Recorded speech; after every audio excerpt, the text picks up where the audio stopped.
Good morning slash afternoon, everybody. Welcome to Follow Everton. It's another Premier League watch along on this Saturday. Would you look at me being on time? How about that? We are moving up in the world, ladies and gentlemen. Hope everybody's having a good weekend. What's up to Eugene in the comments? Everton in the dock. Welcome in as well, with I'm sure some more popping in here in a minute. I actually might have to go change this shirt because so these are actually supposed to be like light yellow, and for some reason they're coming in as it's part of the green screen. It's a weird filter, but they I don't know, I kind of like it. It kind of looks like sparkly gold now. So maybe I'll stick with it. I don't know. So I have the Manchester City versus Leeds game on, and I have Spurs and Palace. I'm probably just going to stick with two games because, well, that's really all my computer can hold. I can try and put a third one or a fourth one on, but if I do that, then then everything's going to slow down and it won't be good quality. So I've got the ticker all prepared. There we go for that. I tried to put, you know what? Hang on, let me actually change this. I tried to put like something in between to separate these scores, but this really is not a good platform for that. I don't really love the interface of the StreamYard. There's a lot of pros to StreamYard. Don't get me wrong. I do like it, but there's a few cons that are just annoying. But it is what it is. Let's see if this works better. Hang on. Let's try it. Okay. It's better than nothing, I guess. So, just kicked off here at the Etihad and at Tottenham Hotspur Stadium. And, of course, I'll keep an eye on the other games as well. Bournemouth and Chelsea, and Wolves and Villa would be the other two. I'm only going to watch these. I'm not going to bother watching the late game of the morning. I don't really need to ruin my day by going to Anfield by any means, so won't do that.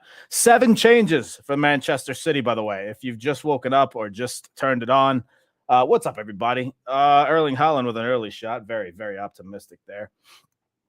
1 minute in. Barry, good to see you, buddy. Welcome in. Peter, what's up, my friend? Good to see you. Is he on the same level as Pep? I suppose we'll find out. Chris, what's up, my mate? Good to see you. How unpumped am I for Prince Charles' coronation? I legit have no care. Grew up in Oz, and they're making a big deal of it. See, I don't care either, but there's a whole lot of people going back and forth overseas about it, and I get why. All I'll say is today is a good reminder to just be kind to others, even if you disagree with them. It's really okay to disagree. There's no need to get into any sort of crazy personal attacks. Do it. You have your own say. You're grown people. You can do with that what you like, but just try and keep it civil is my suggestion. Jack Grealish not starting today. City made 7 changes. I don't know all 7 off the top of my head, but what I will say is I know John Stone's not starting, Kyle Walker not starting, Ruben Diaz not starting, Grealish on the bench, De Bruyne's back in, Phil Foden's back in, one other big name on the bench that I'm forgetting right now as well. But Grealish is in my fantasy team, so that's the only one that I'm a little frustrated about. Huge fantasy week last week. Could have been a lot bigger had Brighton not gotten that late penalty. That was very, very upsetting. Oh, Leeds coming out physical. Look at this. Giving him a little pat on the back after that, after he just bowls him over. Interesting.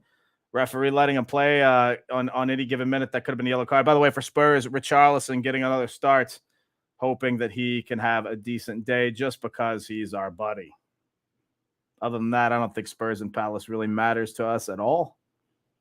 Really, no other game matters. Even at this point, Bournemouth host Chelsea, but I don't think that matters at all because who cares? Bournemouth are safe for all intents and purposes. And what a job Bournemouth have done, by the way, to get safe.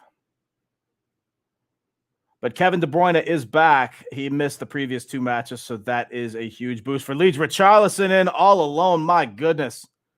Misses a great chance there. Spurs, I think the flag was up anyway, so I don't know if that would have counted. But great early chance for Spurs. Okay, this thing is bugging me. There's too much fade in this. This technology is driving me insane. I'm trying my best. Okay, hang on. It's going to be a little bit of a oh, whoa. Did that change everything? Hang on. Sorry, we're messing with this a little bit. 3-1 City, says Jim Watson. If you have any predictions in the comments, please throw them in there. We'd love to have them. How do you think these games will go today? All right, I look to it. Nope, that's still messed up. All right, I might go put a sweater on here in a second, or a jumper, as you say overseas. See if that does. Nope, more squiggles there. New picture of Goodison Park behind me, one I haven't used before. Holland almost in there as well. We want to see a lot of Erling Holland. Excuse me, we want to see Erling Holland early and often. So we'll see what happens there. Fingers crossed. City 4-0, says Stu. I actually have City winning by a score similar to that as well. Well, I'll tell you this, though. It took a while for them to get going in the last match. But unless Leeds have, I understand that there's a certain element to a new manager bounce from time to time. I don't see, you can't, like Leeds defense is just awful. It doesn't come down to tactics. They've had two managers this season that couldn't defend. I don't think Big Sam's just going to come in and make these players all of a sudden know where to be on a football pitch and exactly know where to defend in that short of time. Leeds are just bad. They're a bad team. They're bad defense, and City should shred them. So I'm going to say 4 or 5-0, something like that. We would have sacked Frank before World Cup. Oh, Barry, we've heard this a million times, mate. He's just gonna wind everybody up early in the morning. Not that you're wrong by any means, but it's just frustrating. Need Spurs to start winning games again so they beat Leicester, and need Chelsea to sort themselves before they play Forest. TJ, you're spot on, my friend. So I guess, if anything, maybe this game does mean something. You want Spurs to get back on the right foot. Here comes Ilkay Gundogan. Nothing doing. 6 minutes in. No real serious threats for either side.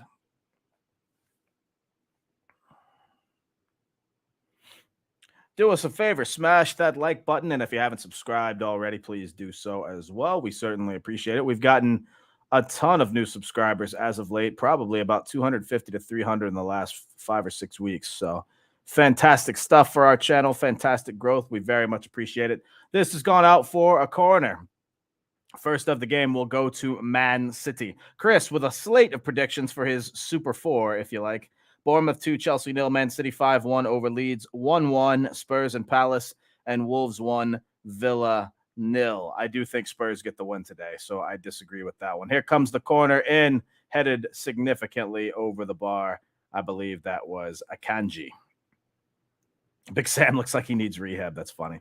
A quick reminder, if you do see a goal, please do me a favor. Don't spoil it in chat, just because I might be a bit behind on stream.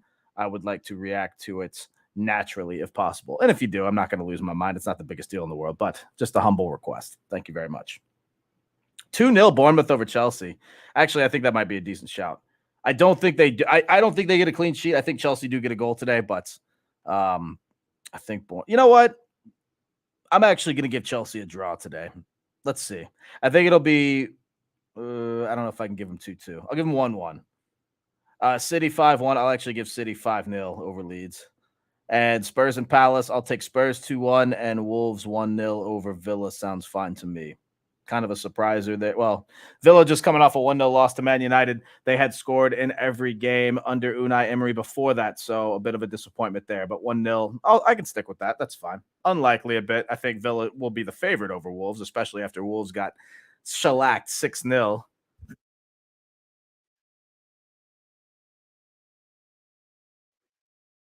As I sneeze on stream, my apologies. But we've seen that recently. Liverpool beat Man United 7-0, and then all of a sudden Liverpool turn around and lose 1-0 to Bournemouth. So I can see that. Thing is, I don't actually care about other results, says Mark Burton, as I see relegation as a certainty with Everton not getting another point. Well, good morning to you too, Mark. Good to see you.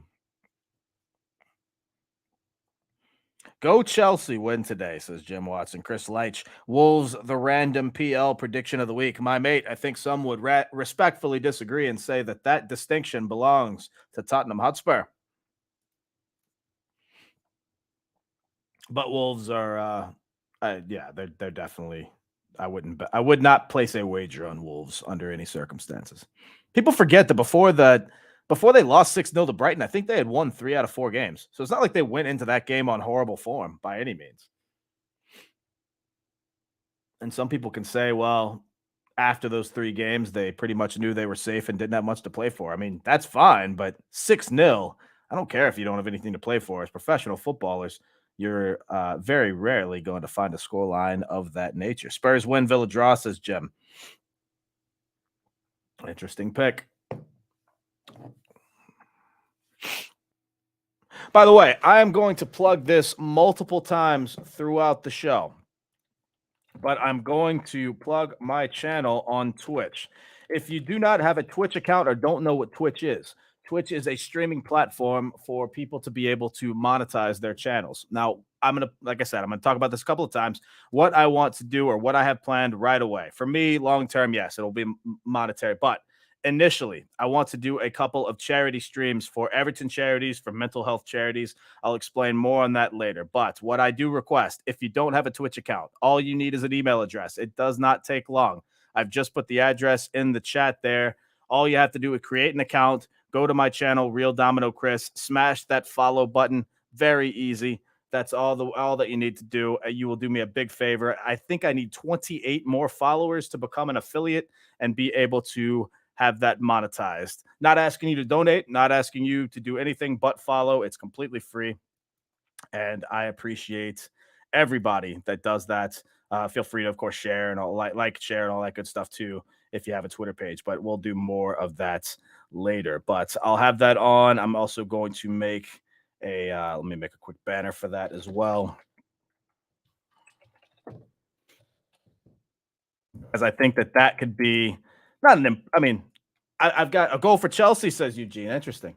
I've got some big plans for that, and I'm really excited about it. So I'll be doing a lot of individual content on that, but I am also streaming this Premier League watch along on that as well. So hopefully we can get some followers. Wolves a goal as well.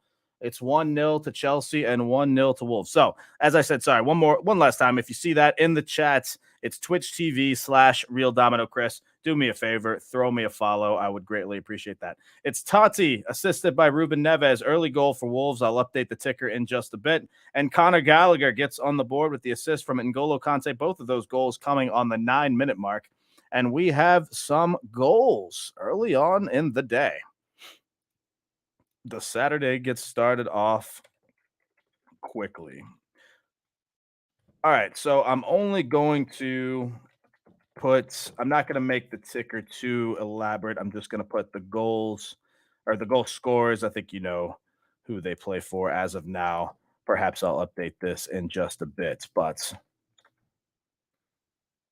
for now, it's 1-0 in both of these games. The ticker is updated. City have a shot. It's Kevin De Bruyne. It's blocked. Leeds playing a very, very low block back line here. And I fully expect Leeds to just go all in on the back, hope for something on the counter. Don't know if I almost jinxed it because City had a great shot. I almost said I don't expect City to get much early, but we'll see. But I do realistically, I don't expect City to get an early goal. I think that it will take a little bit of time to break down this Leeds back line, but we'll see. 12 and a half minutes in, it's been all City possession-wise so far, although Leeds have the ball right now. 12 minutes into Spurs and Palace. No goals in that one as well. Of course, I picked the 2 games to watch that there are no goals in. Wolves are playing Villa at the Molineux. I was criticized yesterday for saying the Molineux as if it's not called the Molineux. Like, that's like saying it's not called, we refer to it as the Etihad, the Emirates, the Amex, but I can't say the Molineux. Come on, that's the same thing, right? Am I off base or is that right? Don't know. If I sound stupid, I'll try not to, but I think it's okay.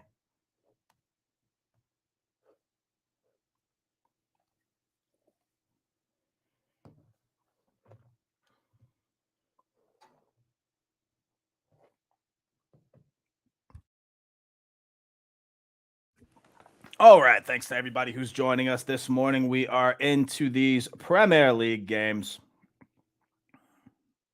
Leeds hit for an offside into the 14th minute. Palace with a little bit of a chance here. Not a real threat, but possession in the final third. First time they've really jumped in there this game so far. Chris, do you think 6 more points will keep us up? I certainly do. I also don't think we'll get 6 more points, though. So Yes, we're all thinking the same thing. Well, if we can just beat Wolves and Bournemouth, but I stress to you that those games will not be easy. I don't care what team Wolves throws on. We're not that good of a side right now. So if we can find a little bit of confidence in these next couple games, okay, you might hear a different tune out of me. I actually think we have a better shot of beating Wolves than we do Bournemouth, even though that game is away. First off, our home form hasn't been great lately. Second, Bournemouth are a solid team as of late. They did have one horrible result. I don't remember. It might have been the West Ham or who it was. They lost 4-0. Here comes City, by the way. And all alone, that might be a corner. It did look offside, though. So let's see. Holland getting up slowly. Not good for a bunch of fantasy players. If Bournemouth, I say it every stream, if Bournemouth happens to be on the beach and plays a B side, they're going to be playing players who rarely play. Those players are going to be hungry. They're going to create a lot of pace. Don't know if Everton can respond to that because we usually don't respond well to hungry, physical players with pace. So, would love to sit here and say, oh, we'll be up for it because the season's on the line. Haven't seen anything from a lot of these players for most of the season that suggests that that will be the case. But can't, it's Goodison Park. Yes, I know it's Goodison. Oh, wait, did somebody ask what the picture is? Oh, sorry. We don't call Goodison the Goodison. Yeah, because it's not called, that's different. I think that that's significantly different. The Mabsy, get in there. We'll call him the Mabsy for sure. Oh, it's a clear strike. Julian Alvarez with loads of space in the center from about 12 yards out fails to hit the target. Not sure who sent that one in. It might have been Kevin De Bruyne. Regardless, it's a load of space for Julian Alvarez. And honestly, he usually does better for that.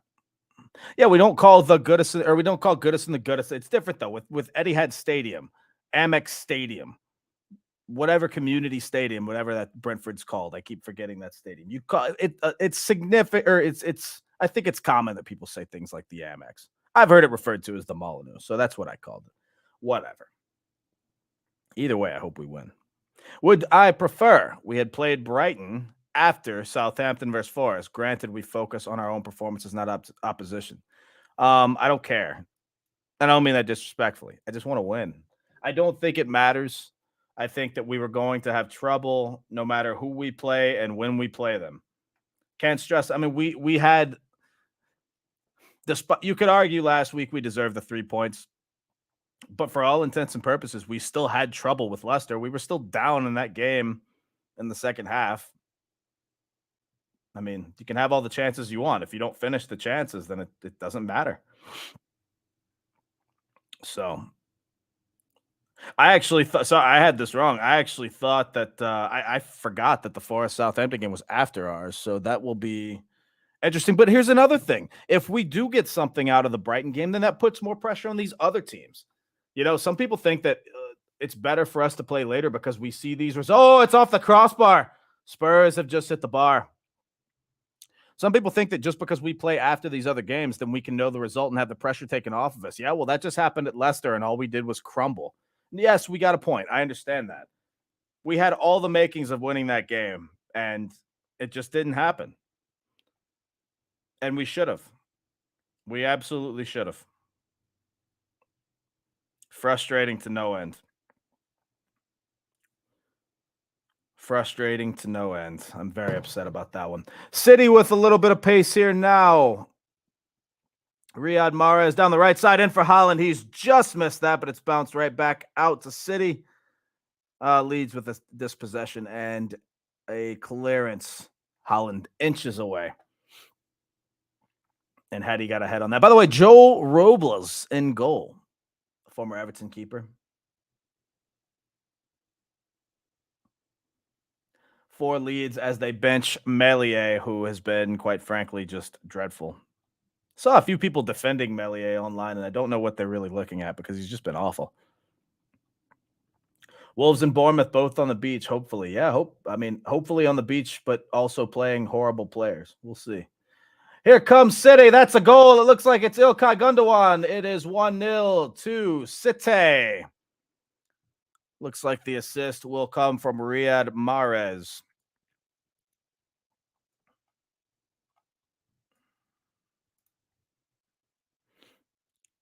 Clinical stuff, easy stuff from City. No real defense from Leeds. As we said, they just don't have very good defenders. They gave the play. Sorry about that. Didn't mean to put that banner up. They gave I forgot his name already. Ilkay Gundogan loads of space and he makes no mistake. And that was that. It's a great finish, by the way, low and away to the keeper's left side from about 16 yards out. So it's not an easy finish by any means. Had to require great placement, and Gundogan made no mistake. A little bit of curl on it. It was going outside of the goal mouth and curled straight in the bottom corner. So it's an absolute class finish from Ilkay Gundogan. Nothing less to be expected. 1-0 to Man City. Really liked Robles at Everton. I actually did too. And a lot of folks thought that he could really be something and wasn't given enough of a chance, but don't know. The Craven Cottage. Yeah, fair enough. I guess it flows. Some of them flow a little bit better. But I guess for everything I said, though, I think that that's always before stadium, right? Like if it's Craven Cottage, Goodison Park, whatever. If it's Park, it's different. I don't know. Whatever. Maybe it just flows with some of them. City Stadium is called Etihad Stadium, still gets called the Etihad. Exactly. Spot on. We've been missing sitters all season. No reason we'll start being clinical all of a sudden. It's true. Hate to be negative. Just true. When we start finishing, I'll believe that we can finish. Until then, is what it is. We play after Leicester, but before Southampton. Correct. We have the middle game on Monday. Southampton have the later one. I will not be doing. I mean, we'll have our post-match reaction after our game, which will bleed over into the Forest and Southampton game. If we do lose to Brighton, I will not have any desire whatsoever to do a watch along for that. If for some reason we find any result, draw or win, maybe we'll see.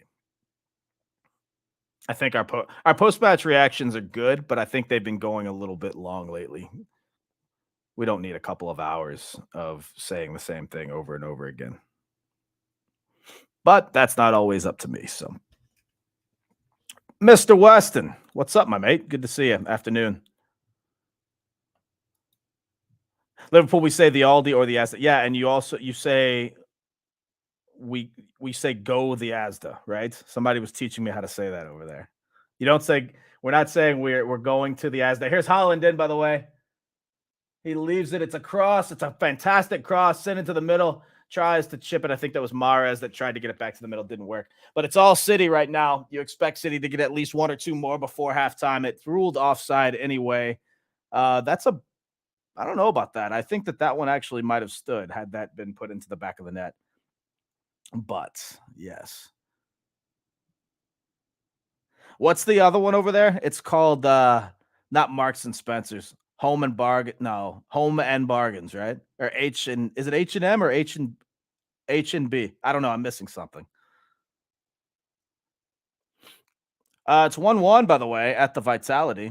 While I'm a Scouse aficionado, I dated a Scouser for a couple of years, and I have her aunt gave me a book of Scouse lingo for Christmas, which I thought was hilarious. I still need to study that a little bit more, but I've spent a lot of time in Liverpool. Usually go for about 3 months a year. It's 1-1 at the Vitality. Let's get that. But the ticker's not even on. I forgot to turn the ticker back on. Let's see who scored Bournemouth's goal.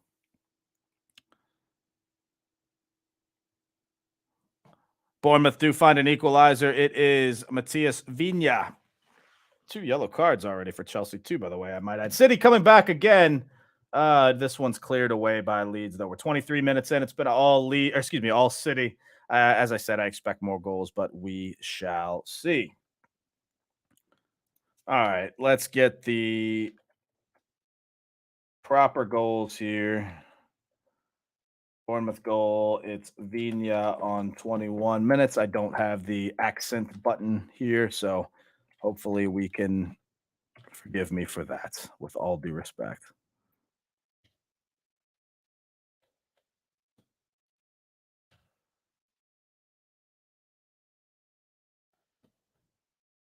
All right, the ticker should be correct. And let's get it scrolling. Marxies, B&M. Okay. Home and Bargain. No, but there was a debate. It's not. It's one or the other. It's not home bargains. I think it's home and bargains. The locals say home and bargains, right? Mackey's I know about. Check the scores. No, I appreciate that, Stu. Sorry, I was a bit behind.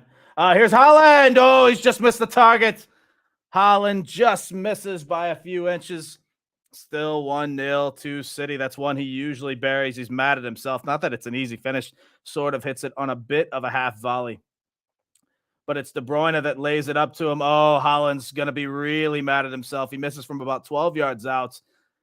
He's got to get his foot over it, and he does, but he puts it just wide of the net. It's an absolute brilliant pass by Kevin De Bruyne. I can't stress that enough.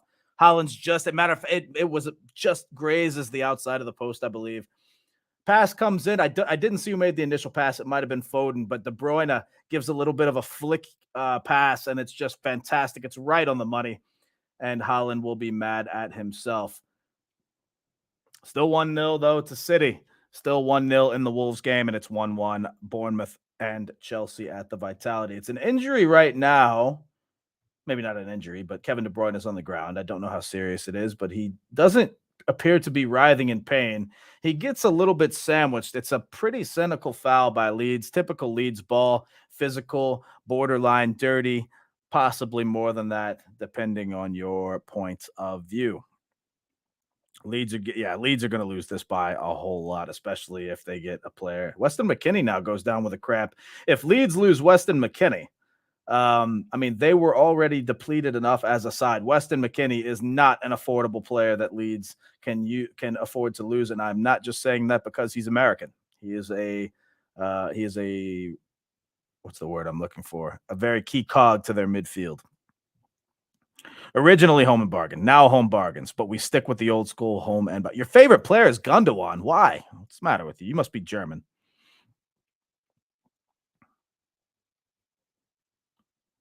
Okay, so what do we stick with? Are we stick with home end bargains, right? We're not embracing the change. We're sticking with the old school.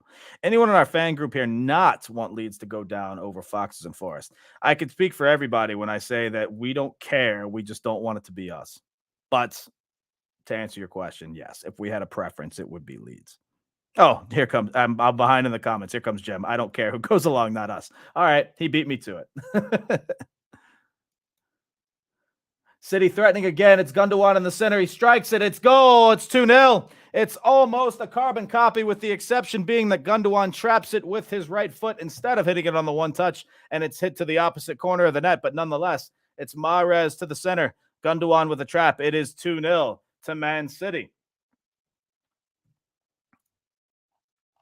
Gundogan with a brace in the first half. And we are not even 27 minutes into this game. We're not 29 minutes either, though, to be fair. This one is going to be close. VAR will check it, but I'm pretty sure this is onside. Absolute loads of space for Gundogan. He makes no mistake. You know what? That touch actually helps him, because with that touch, it freezes Robles a bit, and he's going to his left side. Gundogan slots it to his right, and it's 2-0.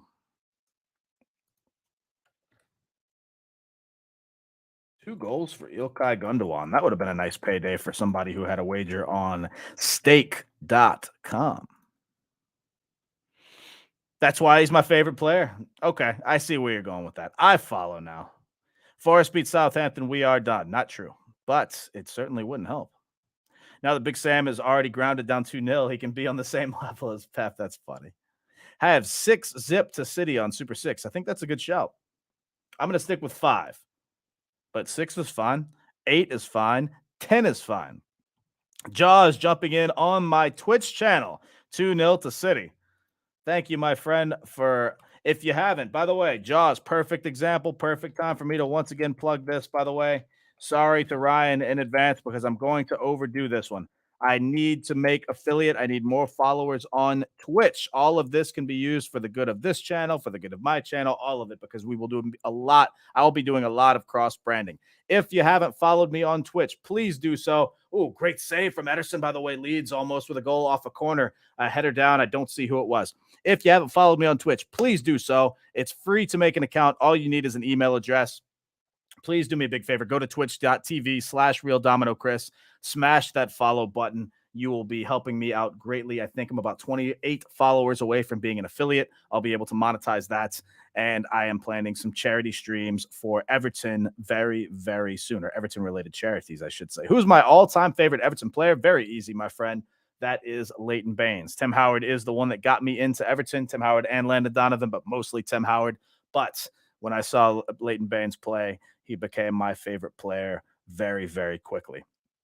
It will take a lot for someone to surpass Bainesy. As a matter of fact, I don't think like the only thing that could possibly, I think, surpass Bainesy is if some insane good superstar player decides to come play for Everton. A City are in, by the way. They're past the defense. It's a great save by Robles. Might be offside. Cleared off the line on a rebound. I think Foden had the initial shots, and the second one might have been Julian Alvarez. It looks to be offside anyway, so I'm not sure if it would have counted, but it's all City right now.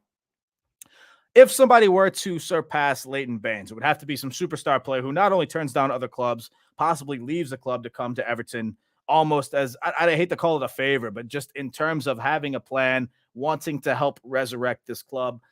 Carlos Tevez comes to mind in terms of when he went to Man City many, many years ago. Some player that if he went, other players will follow. Obviously, that will come with investment. Obviously, ownership, board level, there will have to be a lot of changes, etc. But I think that would be the only way someone would surpass Leighton Baines as my favorite player. Stick with my 3-1 Leeds. We'll have a go second half. Yeah, I think I'm going to take the over on that one, my friend. Timmy Cahill for me. That's a great shot. I cherish the photo I have with Cahill, Arteta, and my friends at Goodison in 2007. That's a cracker. Goal difference might be key. Hoping this is a big score for City. You and us all were hoping the same thing because let's have it right. I mean, as much as we don't want to think about it, we want to win games. But if Leeds were to get battered today and we find a draw against Brighton, we do hop over Leeds. Could be a big result. So we want City to keep scoring early and often. My prediction would be if this game is 3. Oh, it's dropped. It's dropped by Joe Robles. There's an empty net. Alvarez with a shot. Oh, it's a fantastic save. He couldn't control the ball at first, but he had a wide open net for it's from about 18, and you had a Leeds defender going back. But had he done a little bit better with that, might have had a strike. Don't know.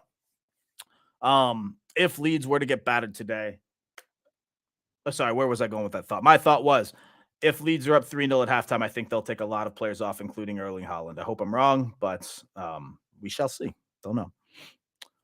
Was that a subtle reference to Irish comedy? It's a cracker. No, maybe. I don't know. I've just heard I've heard that slang being used. Cleared off the line. Spurs almost with the goal as well. James Rodriguez, if he stayed more than one season. Yeah, here's the thing about James Rodriguez, and I don't mean to slate him by any means, but people forget that when James Rodriguez was here, he was either oft injured or not exactly giving us 100. Don't want to say he wasn't giving 100%. He wasn't giving us for his wage bill always what we were asking for him, especially later on in that season. And it wasn't like people were saying we want him out, but it was almost like, hey, we kind of need you more often than you're able to play right now. Yes, he would be better than anything we have right now. Yes, at this point, I would take him just for a third or half the games or whatever. But James Rodriguez was kind of pulling a Yerry Mina before Yerry Mina was pulling a Yerry Mina. Now it's a bit different. Mina's not even seeing the pitch. But, I mean, there were a lot of times where Mina's our highest paid player and only playing a third or half the games. People were fed up with Rodriguez a little bit at that time. But he was still quality. We still needed him in the midfield at the time. And of course, when he played, he was great. No, you're right. That's the thing. We needed him. We needed his creativity. We needed his fantastic first touch. Only way someone tops Baines is if someone like Richie joining us in the championship. Exactly. Massive wage reduction coming back from a bigger club, a club that's higher in the table, I should say. And if he fired us back up, even then he'd struggle to overtake Baines. Richarlison, how do I say this diplomatically? I said a lot of I don't like Richarlison's style of play in terms of diving, in terms of the prolonged laying on the ground, injured, going down too easily. I said a whole lot about that at the beginning of last season and in previous seasons. I didn't like that he threw a tantrum when Calvert-Lewin was going to take the penalty at Brighton last season, amongst one or two other times where it was Calvert-Lewin's the penalty taker and Richarlison's throwing making a fit out of it, right? But I'll never have a bad word to say about Richarlison after what he showed us towards the end of last year. Not going to say he single-handedly kept this up. I think that's disingenuous, and I think that's unfair. There's Haaland in all alone, by the way. Erling Haaland trips over. Haaland's not having his best game. Haaland's about to strike it with his right foot, and his left foot kicks the ball away, and that will be shown on the blooper reels for a little bit of the future. It's an absolutely wonderful ball. Times his run perfectly, and his feet have failed him. I'll never have a bad word to say about Richarlison, the spirit, the fight that he showed. Throw the Twitch link up. I will in just a bit. My friend Stu.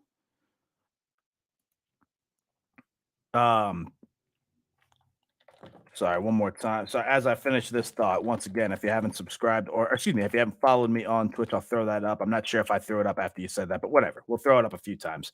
Please throw me a follow. Very quick to make it account. We're lucky Tim did what he did in the World Cup. He gave us so many USA fans. He really did. That's the thing.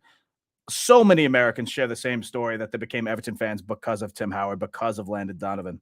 His heroics in the World Cup against Japan. I think you got that one wrong. I'm not sure who we played, but it was not. We have not played Japan in the World Cup.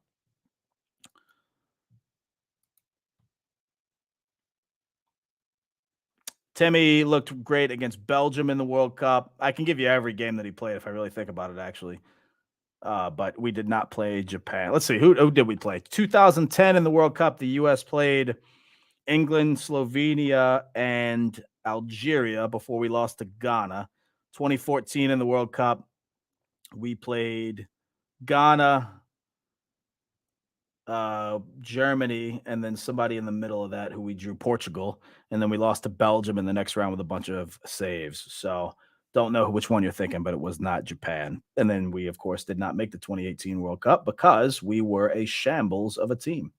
Leeds are a little bit sloppy, but they're not being punished for it. Still down 2-0. City could have easily 4 or 5. You do expect City to continue to feed Erling Haaland, especially after he's missed a couple of chances he usually buries. You want to keep his confidence up. Only way, hang on, sorry, I'm moving down a little bit. Got to keep the goals down against Brighton and City. Somebody asked me the other day, would I take a 1-0 loss in both of these games? And I said no. And I stand by that because I'm never going to go into a game hoping for a loss. I sort of get the logic, but the day I go into a game with my team hoping that they lose, no matter how, I'm going to stop being a supporter because that's ridiculous. Duncan Ferguson was great. Can we say that we'll keep the goals down if he continues to play Michael Keane? I've just accepted at this point that it's death, taxes, and Sean Dyche playing Michael Keane. And I'll leave it at that. We're going down eventually, says Peter Duggan. If we continue being run this way, we're going into administration. I'm just going to hope we don't. But all logic certainly backs up that argument. It's to Haaland in the middle, doesn't quite get to him. Leads control for now, but it's not cleared away. Tried to get a little bit of ticky-tack with it, and it didn't work. Here comes, I believe it's De Bruyne down the left side. It's mishandled. Haaland's pouncing on it. Crosses into the middle. It goes out for a corner. Oh, it's almost. Oh, City Palace have just missed. Complaining about something. Not sure if it's a handball shout or what it is. Still 0-0 at Spurs, Tottenham Hotspur Stadium. All time is Leon Osman. That's a good shout. You won't get any complaints or arguments from me. James Rodriguez's wage is probably what put us in even bigger FFP trouble. Certainly wouldn't have helped, but I think he was on similar, possibly a little more than Mina, right? Mina hasn't exactly helped. A lot of wages that are just getting spent on cars and vacations and 0 minutes on the pitch. But he played against Chester. Figure that out. Is Messi worth $850 a minute? Even my wife would struggle to spend that. Give her a platinum card and see what she can do. Think we need more snidey players that will do anything they need to do to win. Yeah, we just need hungry players. Love the fact Americans hate cheating. Totally correct. I would assume we all hate cheating, right? Although I guess it's referred to as gamesmanship in some cases. And listen, there's going to be a lot of people out there saying that, oh, well, that goes on in America. Of course it does. It goes on in American football. You'll see coaches saying go down to slow down the offense. It goes on in basketball. You see flopping all the time. It goes on in baseball with sign stealing and all that. Some people say if you're not cheating, you're not trying. And while I don't always subscribe to that theory, I'm also not going to sit here and deny that a lot of teams also do that. Kind of ruins some sports in a lot of ways. What about Joe Max Moore? Good shout. Great. Another American player. I don't think he brought over as many American fans as the ones I mentioned, but I think part of that is also because Tim Howard and Landon Donovan played in the era when the Premier League started to be shown more in America. ESPN had the rights to it when Howard and Donovan were on Everton. But even then, though, Howard, I'd have to think back to the years. When the Premier League really blew up in America was when it came to NBC because it was more than just 1 or 2 games a week. It was a full slate of games. And I think Howard still might have had 1 or 2 years at that point, but he might have already been retired or about to retire. I think that might have been his era um when he came to Colorado Rapids on the MLS, which I think was after his final game. I'd have to go back. I don't know all of the exact history with that. Ancelotti admitted he told Richie he was going to take the second penalty, although he was our big shithouse. What do you mean? The second penalty in that wasn't the games I'm referring to had nothing to do with Richie because when he threw that tantrum at Brighton, that was under uh, the tutelage of the Spanish waiter that we don't speak of.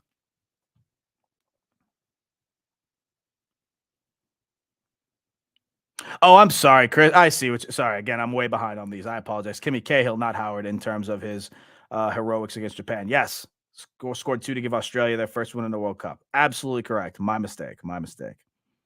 I've just so as an American, I've associated so many World Cup heroics with Timmy Howard because he was the absolute brick wall for America for a little while there. Don't forget McBride. There's only one McBride. Brian McBride was fantastic, especially for the U.S. national team. Landon was class. Remember his debut at Arsenal. I remember a lot of good Landon Donovan stuff. Remember that game against Man City where if we won, it'd help Liverpool win the league. That was the only time I was okay with the loss. Yeah, but Jaws, you got to remember that was. I'm assuming you mean last season. Maybe another season. There were a couple seasons I can think of, but especially last season, we were still fighting for relegation. I mean, that point was huge for us. That lack of a handball call on Rodri. Now, yes, it ended up costing Liverpool the league, and in hindsight, we stayed up. We can laugh about it now, but at the time, you talk about upset. I mean, we were all fuming at that point. If this stays 2-0, I don't know. If this stays 2-0, I think we have a better chance of Man City leaving their starters on for the second half. Now, they have a full bench. As I mentioned, they had 7 changes, a bit of a rotation. So it'll be interesting to see what they do. If it goes 3-0, I can see there being some changes at halftime, but we shall see. How come Chelsea spend all this money, no FFP? Well, I think that has to do with the long term contracts. Supposedly, it had to do with their transfer fees being spread out over the course of time. I don't know all of the exacts, but um, yeah, that's my guess. I do need to look that up a little bit more. Everton will never go into administration because of who they are. I don't believe that at all. I hope you're right, but I don't think so. Tying that with the new ground, even if we end up in the championship, will still be an attractive proposition. Why? Because of a stadium. If they're run the same way, we won't be attractive to anybody. I don't expect anyone to. I want people. I want players to come want to play for Everton. I just at this point there is no. What's the incentive?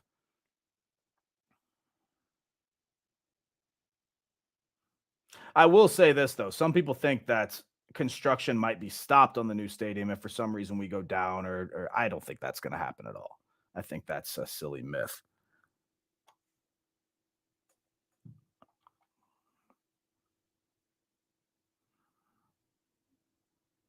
We were safe at that point. This was before Liverpool won the league, which not sure which one you're talking about then. Want to be reincarnated as Sam Allardyce. That's funny. He had a bit of a strap on to Carlo because DCL wouldn't give the pen after he admitted after the game he told Richie he could take the second pen. Yeah, that's Holland is a bit offside here. City were coming 4-on-3. Here comes Riyad Mahrez. And City slow it down. Kevin De Bruyne in the center, and City will take their time. Yeah, I wonder what game that is because as I remember it happening more than once. I don't remember the other one, but I specifically remember the Brighton game because that's one of the very few games I haven't seen live in the past probably 4 or 5 years. I was on the road traveling to my girlfriend's place at the time, and I was listening to it on Everton radio. It's in the center, almost to Holland, but it's gone out for a corner. I was listening to it on the radio, and they were trying to describe how disgraceful it was what Richie was doing, and every single one of his teammates were pretty much giving him a hard time, especially Andros Townsend, saying how it was just ridiculous. Stop being a baby and stop acting like that. And so I wanted to see that one later. I remember that. And because I mean, not only that, we won that game 2-0 away at Brighton. One of our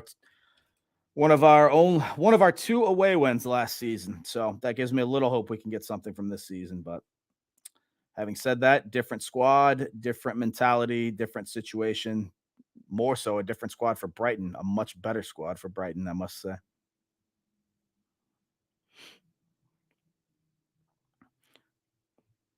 Would Bielsa be a good shout at end of season? I'm just going to answer no right away, but I'll read the rest of the comments. So he has time to work with the youth squad, etc. Deitch made sense with no signings and quickly into matches in retrospect. We can't afford Bielsa right now. I think that was a big deal at the time. It had to do with Bielsa and his backroom staff.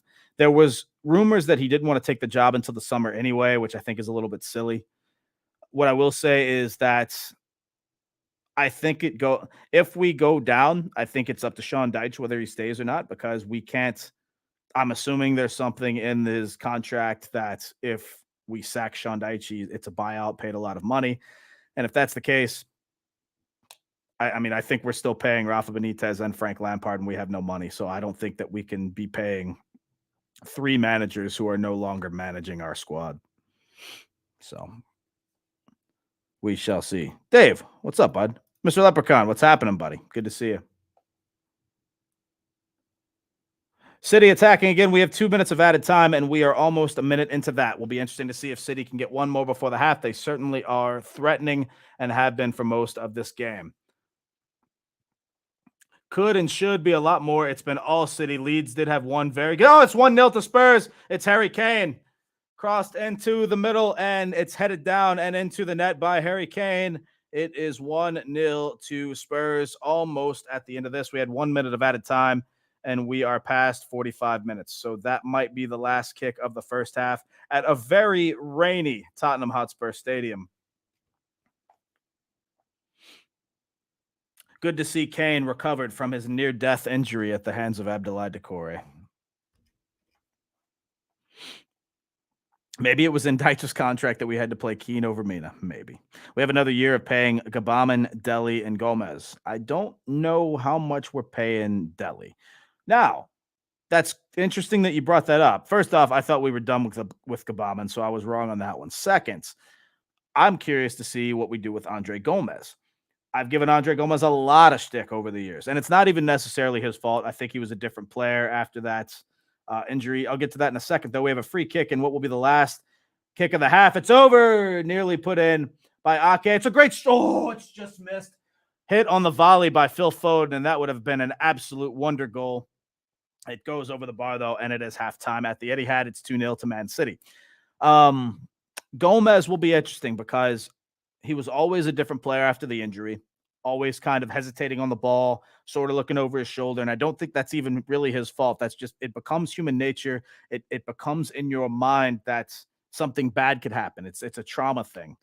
But as a result, from a footballing perspective, he became a significantly worse footballer, and he made a lot of mistakes. He was very slow on the ball, lacked a little bit of pace. It doesn't mean it was always that way. He had moments of brightness, but having said all of what I just said, he's looked a bit better this past season, and more so, you'd probably take him over not only some of the midfielders we have, but if we happen to go down, we're going to lose a lot of these players. Will be interesting to see where Gomez fits in.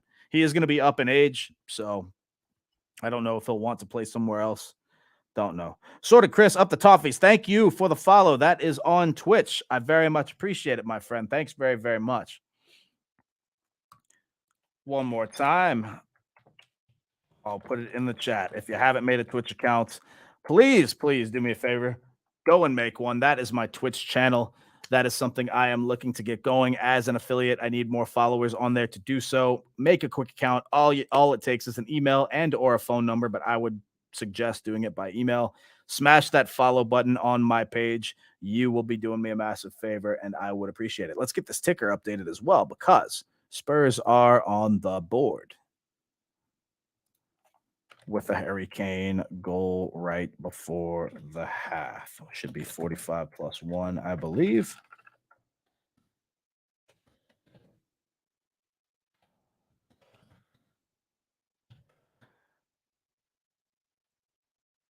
And we move on. So it should be halftime in all of these games, I would assume so, right?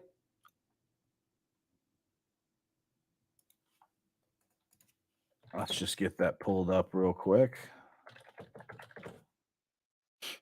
2-0 to Leeds at halftime, or excuse me, 2-0 to Man City at halftime, 1-1 at the Vitality, 1-0 to Wolves, and Spurs and Palace has not been updated, but that is 1-0 in that game as well. So goals in every game so far. Not a good day so far for you Erling Haaland fans who captained him in fantasy, including myself. But we will take a win for Man City, and that's all that matters at this point. Well, let's get that ticker back up, and there we go. Come on, Brentford, says Mark Burton. That would be hilarious. I don't see it happening, though. Talk of Brighton selling McAllister and Caicedo for 70 mil apiece. Because of how well their club is run, they can afford to sell them, get some players to replace them at a cheaper price, and still be a decent team. The opposite can be said for us.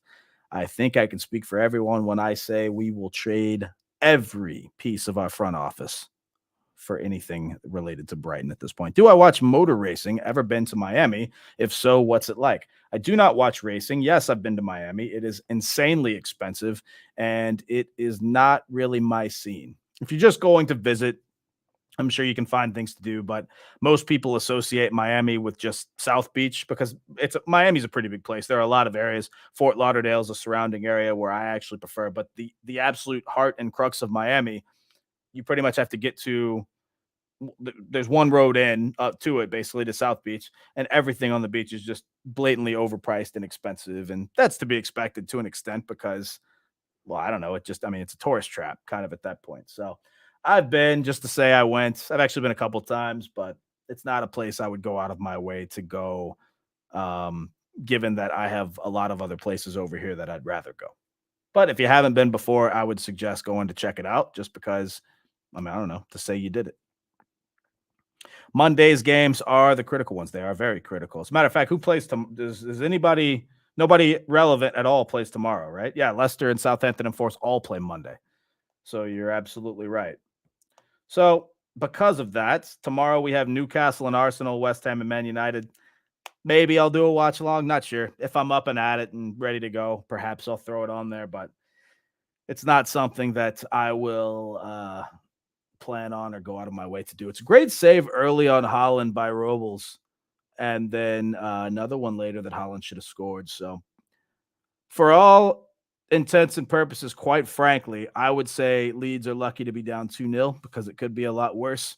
I think that Leeds might be a bit gassed though at halftime. So hopefully City can come out early in the second half and go full speed, try and bury this game. Wonder how many Liverpools would fit inside the US. Well, to be fair, by that token, a lot of Liverpools would fit in the UK. But that's a fair shout.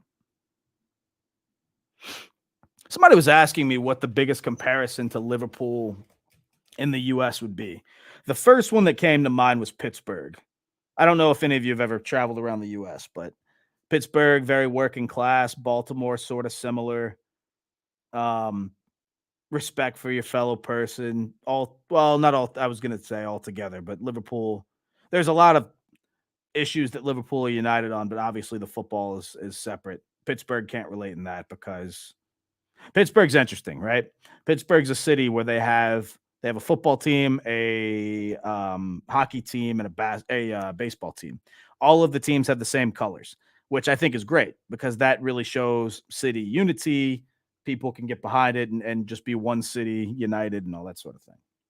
I'm surprised more places haven't followed suit with that, but the people of Pittsburgh and Baltimore, there's a lot more crime in Baltimore, but the people of Pittsburgh, especially, friendly, working class, fun city to visit, especially if you're going for a sporting event. That would be my first thought, but I don't know. It'd be interesting. Philly, not so much. I don't know. I haven't. I don't know a ton of people from Philly. Philly's about an hour and a half from New York, right? That can be viewed as a rival, but kind of honestly, people in Philly are just kind of nasty. A lot more. Maybe I'm just relating it to sports. If you go to watch a sporting event in Philly, you're very likely to get into a fight through no fault of your own because of just you're encountering drunken Philly fans who have nothing better to do than to spit on people. And I mean, I'm not biased. I don't have anything for or against Philly. I've never gotten into it with people from Philly, but I've heard all of the nasty rumors. I've seen it on the internet. They're just stupid, quite frankly, the people that do that sort of thing. So it's not a place I desire to go other than to see a lot of American history. There is a lot of American history in Philadelphia. That can't be denied. So from that perspective, it's very interesting. And obviously, you got to go eat a cheesesteak. Those are good. How many England's in the US? That's a great question. Don't know the answer to that one. If Newcastle beat Arsenal, then that means Man City's game against us won't matter. They could lose that and still win. Well, it will matter though because they're going to want to have it done and dusted. I want to be optimistic. Again, let's just pretend that Man City play a B team against us. They're still going to run us off the pitch. That is not going to be a fun game to watch. Not going to be a fun game to watch. The Millwall of the US. That is a great shout. Blackburn Rovers this Monday play Millwall. If Millwall win that, then they are in the championship football playoff. If they lose, then they have, I think, three teams chasing them. Let me get this pulled up because I want to make sure this is right. So let's get this on screen real quick. I was taking a look at this yesterday because I want to see who is going to get into this playoff. You've got Millwall in sixth currently. You've got Luton that have clinched a playoff spot, Middlesbrough that have clinched a playoff spot, Coventry pretty much. Actually, yeah, I think Coventry are pretty much safe. Yes, it's not technically there because if Coventry lose and all of these teams win, then goal difference, but nobody's really going to catch them. So I don't see that happening. So let's just say, for all intents and purposes, Coventry have clinched a spot as well. Then it comes down to Millwall. If Millwall happen to lose, and one of these three teams, well, actually, I take that back. If Millwall were to lose, then they'll definitely be out because that would mean that Blackburn Rovers will have jumped them with the win. So if Millwall lose at all, they won't be in the playoffs. If they draw, it will be very, very likely they'll be in the playoffs, depending on if West. Oh, actually, hang on. Let me take that back. If Millwall draw and West Brom win, let's see who West Brom are playing. Swansea, winnable game. Then that means that West Brom will probably jump them. I think they'll definitely jump them, actually, right? Because if they win, they'll have one more goal on goal difference, and that will be enough given that they have more goals scored in all likelihood, unless Millwall draw 4-4 or 5-5 or something like that. Whatever the case, Blackburn Rovers play Millwall this coming Monday with all to play for. If Blackburn Rovers win and get a little bit of help, they'll be in the playoff. And if Millwall, I talked to somebody yesterday that said they wouldn't mind seeing Millwall in the Prem, and I just couldn't believe it. What are you talking about? Why would you want to see Millwall in the Premier League? Why would you want them to come to Liverpool? Somebody told me the last time I was in Liverpool that was the only time that Everton and one of the only times that Everton and Liverpool fans both joined together for a common cause because Millwall fans just started trashing the city. And so our fans came together and started doing what we had to do. I wish I could fix this, by the way. It's so bright, but if I put my hand there, it darkens up a little, but it also messes up the green screen. That's crazy. Technology. It's wild. Jamie Carragher is from Philly. I don't know if that's true. Straight out of Millwall. Make the shirts. Those shirts might actually sell well in Millwall. I don't know. Just hoping they don't put 6 past us. I'm assuming we're talking about Man City. I'm not even hoping we win. That's ridiculous. I'm hoping we win, but I don't think we will. But I mean, I hope so. What an unbelievable result that would be, though, wouldn't it? 1-0. You know, it's not going to be anything more than 1-0. I don't want to hear about the 4-0 game from years past. And I mean, how insane would that be? County Road Cutters will score them or will scare them. Yeah, hope so. Nice to see you looking at some of next season's opposition. Get out of here, Mark. You and your damn negativity. I mean that with all due respect. And as you and Jeff both say, I'm not negative. I'm a realist. So I get where you're coming from. I get it. Still hoping for the best. As long as it's not mathematically down. Hang on. Let me make sure Jeff gets his plug in here because he will. What he would be saying was, Chris, put it up. There it is. We're just we're just not that good. We're not. It's my Jeff. Love you, Jeff, if you happen to be watching.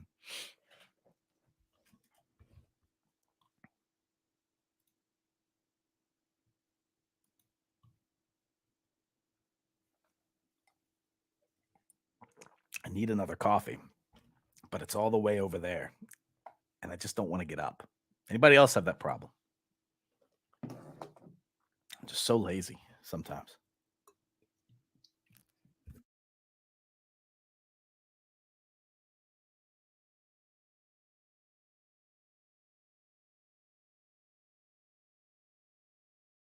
If we stay up, you're looking at 3 of the championship's best 7 teams. Where is Jeff today? Says Studis, however you say it, 64.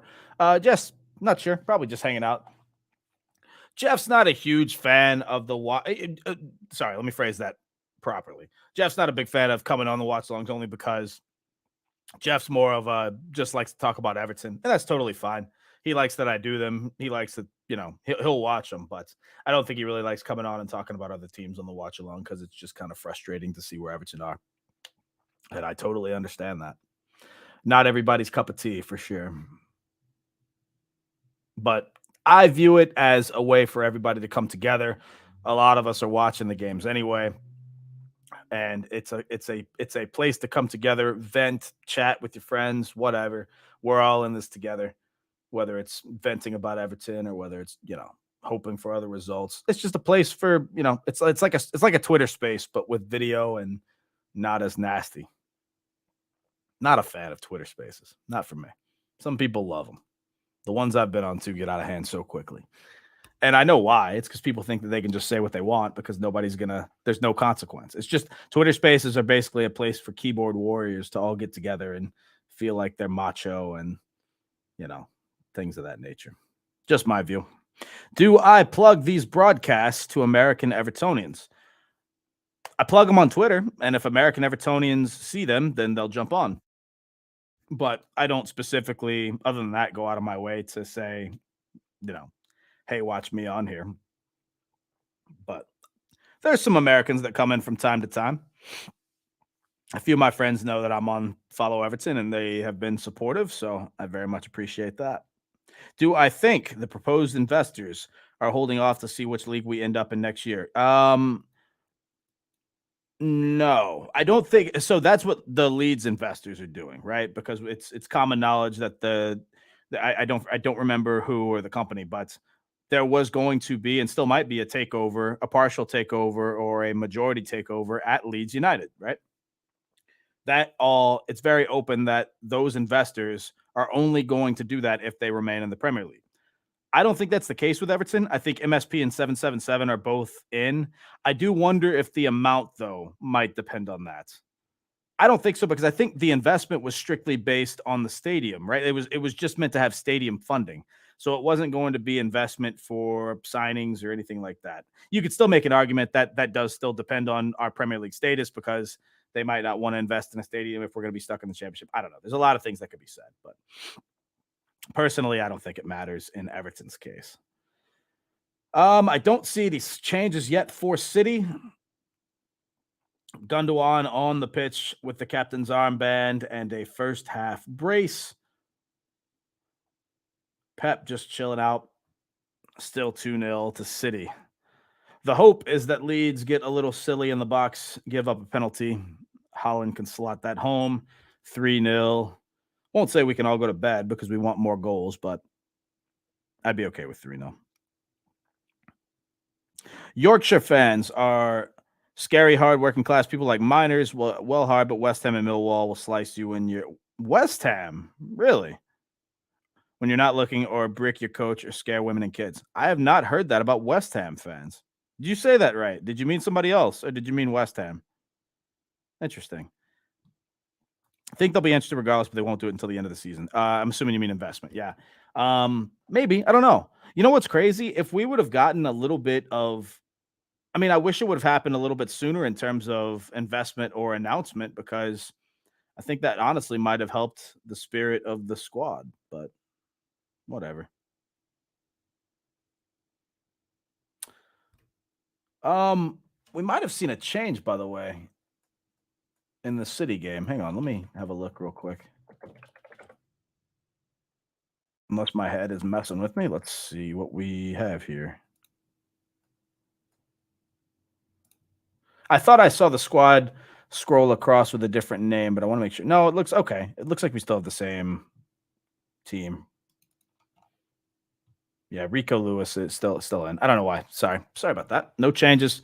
Same 11 on for City. 46 minutes in now, and Spurs and Palace have kicked off as well. City will counterattack Leeds to death this half. Yeah, probably so. Wezo.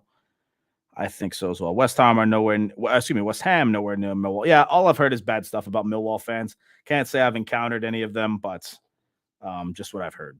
Don't know.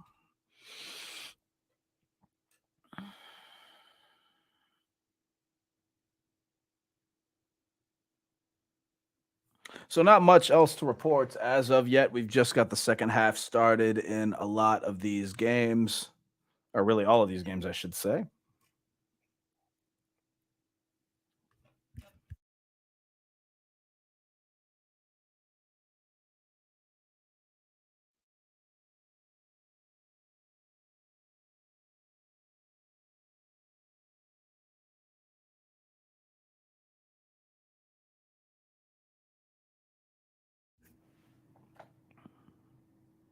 Oh, it's in. It's a almost a blunder from Fraser Forster there.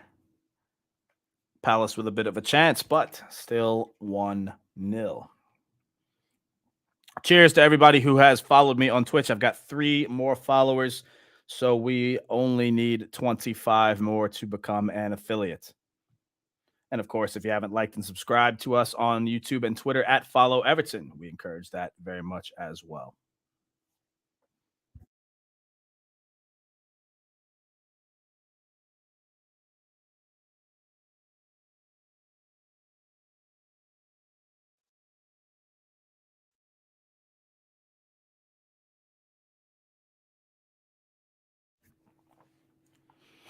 Leeds have a free kick and attacking. Sorry, City have this free kick. Completely looked at that wrong.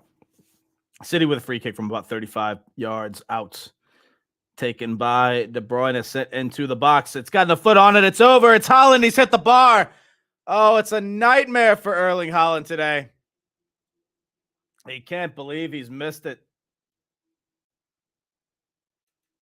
Looks like it would have been ruled out for offside anyway, I believe. Let's have a look. Yeah, it looks like the initial free kick was offside. So even if he'd scored, would have been for naught. But still, just from his own confidence perspective, it's going to be a little frustrating for Erling Haaland. Still 2-0. Ever watch Green Street Hooligans? You are not the first person to ask me that. And no, I haven't is the answer. But enough people have asked me to where I might, because it sounds interesting.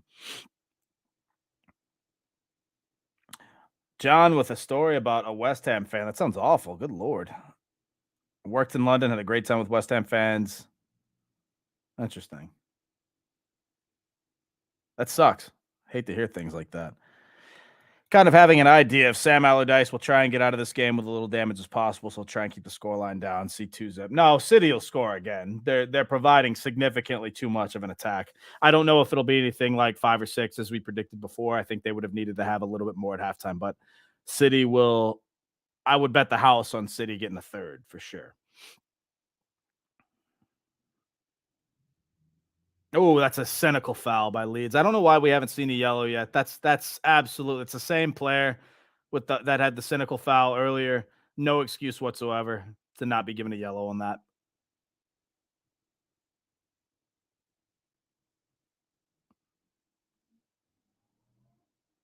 Horrible. Leeds cannot keep possession. Not that that's unexpected by any means, but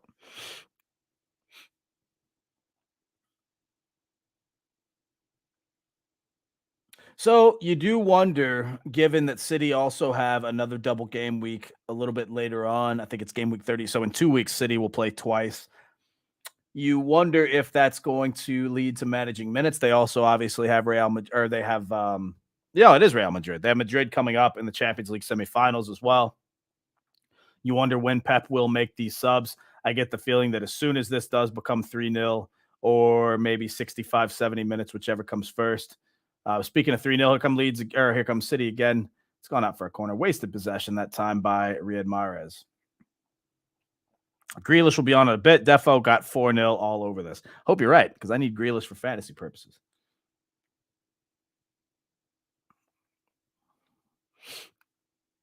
Not a great start to the fantasy week, that's for sure. Holland, Alvarez, and Grealish on my team, none of which with goals. Both goals come from Riyad Mahrez and Ilkay Gundogan.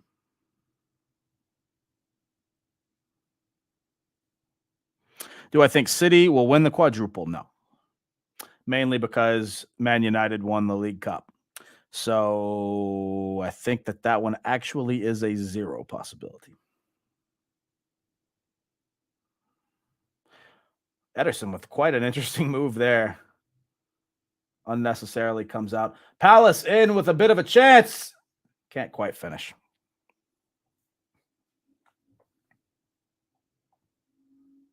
Scores remain the same in the others. 1-1 Bournemouth. Actually, hang on. Let me refresh this. This is not updated, so let me restart this app. Yep, still 1-1 and 1-0 in the other games as well.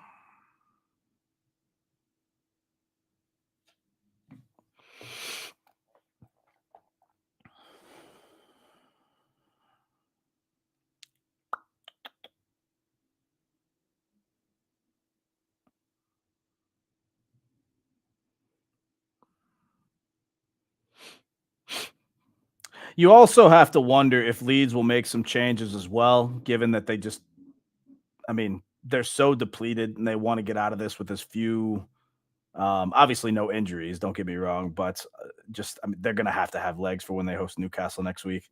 Phil Foden down the left side with a lot of space. Attempted to be centered, but it's sent across instead. Here comes Ilkay Gundogan. He is on a hat trick. It's sent to the right side. That looks like Julian Alvarez. Looks to the center for Erling Haaland. He's got a head on it. It's right to the keeper, though. Robles does great. Erling Haaland with the shot on target, but no trouble there.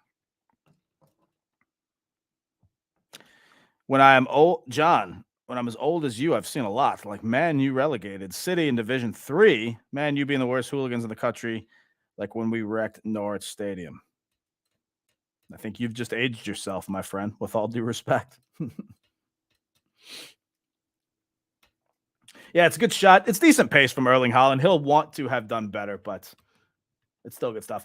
Nathan Ake down on the pitch looks to be coming off. Quite frankly, I'm not sure if he's cramping up or what the deal is, but it looks as though John Stones will be replacing him. Ake's got his shin pads off, and no, that is Kyle Walker. My mistake. It will be Kyle Walker coming on for Ake, whose day appears to be over on 54 minutes. Looks like Pep is also speaking to another substitute. Not sure if he'll be coming on immediately or what the deal will be, but it's a drinks break at the Etihad on 54 minutes. So it's Walker for Ake. Don't think that'll change too much. Is Somerville injured for Leeds? Because if he isn't, it's quite baffling why he isn't on the pitch. I don't know. I know Sinistera's out for the rest of the season, but I didn't know why Somerville. I think Somerville played last game. Let me have a look, though. I do have the lineups right here. Somerville is on the bench, Wazzo.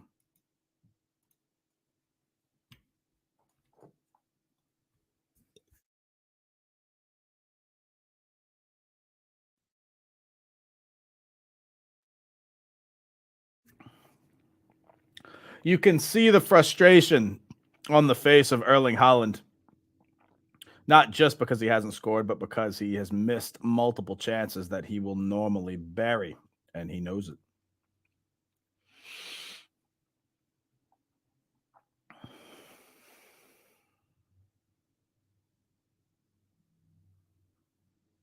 Spurs with a little bit of an attack, but it's quickly washed away by Palace. Great footwork there. And here come Palace the other way on the counter.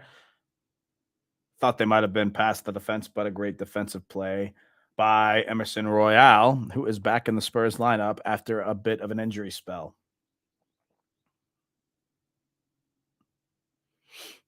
55 minutes gone at the Etihad.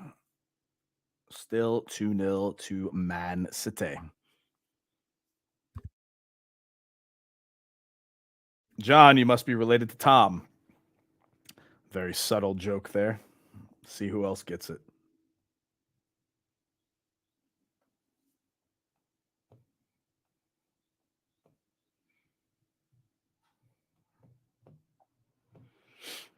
Here comes City again down the right side. It is Riyad Mahrez. City will take their time in possession here. Gundogan.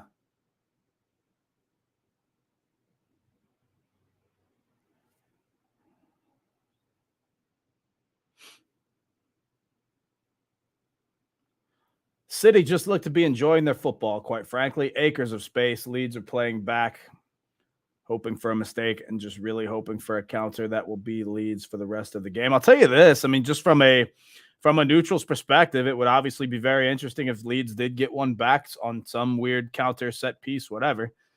Would create a lot of interest in the rest of the game.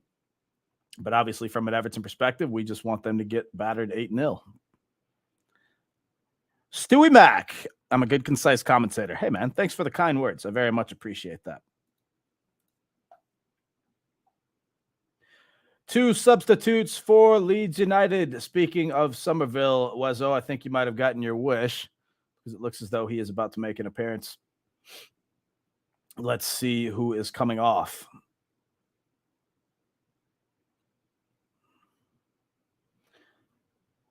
Oh, apparently that substitute will wait. Weston McKennie has the throw.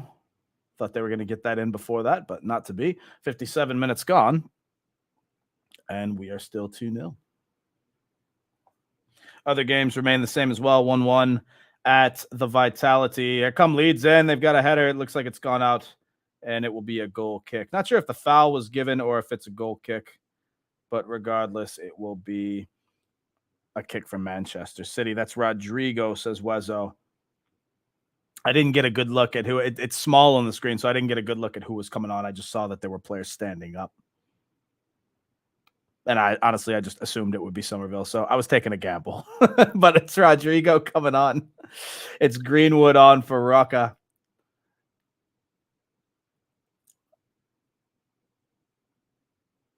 And Wilfred Nianto coming off for making way for Rodrigo. Oh, Willie Nianto. Still 1-0 at the Molineux. I'm curious how Aston Villa have looked in this game. Again, last game against United was the first time they haven't scored this season under Unai Emery. Unai Emery, Coach of the Year candidate. Great turnaround at Villa. Villa, I believe, were in 17th on the table when Unai Emery took over, and we all know how they're pushing for Europe now. So I'm curious how they're looking in this game, if they are managing to threaten, but I do not have that game on, so I'm not sure. At least you're honest. I could have BS'd that. I could have. It's just not worth it. I don't know. I could have probably found my way around it, but I took a guess. To be fair, though, as a professional broadcast journalist, it is very unprofessional to take a guess. So I will try to be better. I apologize. Here come Leeds, by the way. A little bit behind the defense. City have one of these blunders per game, especially lately. They've given up goals like this, but this one is snuffed away. It's not quite enough for Jack Harrison. Not quite enough space, I should say. But that should serve as a wake-up call to City and how quick that can happen, especially on the counter. You don't want to fall asleep like this because Leeds are able to strike. As bad as they've looked, they still have players who can put the ball in the back of the net.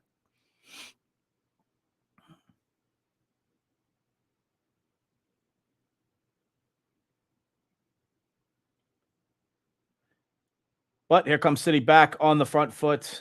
Here comes Spurs, as a matter of fact, on the front foot. It's a shot. It's punched away. I think you have to think he could have caught that. The keeper punched it away, but he could have caught it. Here comes City again, by the way. It's crossed into the middle, a little bit too far for Haaland and Phil Foden on the left side. Nearly 60 minutes gone at the Etihad. And here come Leeds again. Oh, no, it's a great defensive play. That looks to be Kyle Walker. But Leeds have it back. It's over to not quite enough pace on that ball. A little bit more pace on that, and it gets through with a decent opportunity, but not to be. 2/3 of the game gone. Spurs have a corner. It's set in and cleared away. We're about 61 minutes gone, and that one, I don't think we've had any changes for either side in this one, but I will have to take a look and see if that is the case. Mahrez has it for Man City. Moving up. More attack from Spurs, really bringing the pace to Palace. I saw a stat that Young-min Son has never been blanked every time he's played Crystal Palace, so it will be interesting to see if he can put something on the board here. My useless fantasy football stats coming out. It's crossed in Haaland with space, but it's great defense from Leeds again. I got to say, I mean, again, Leeds are down 2-0. I understand that. But in terms of just bend but don't break, they have done a better job than expected. I did see this game being a little bit further out of reach at this point, but just not to be. It's not ever a fantastic job when you're down 2-0. Let's have that right. But with the argument that it could be 5, you have to say they've done a few things right.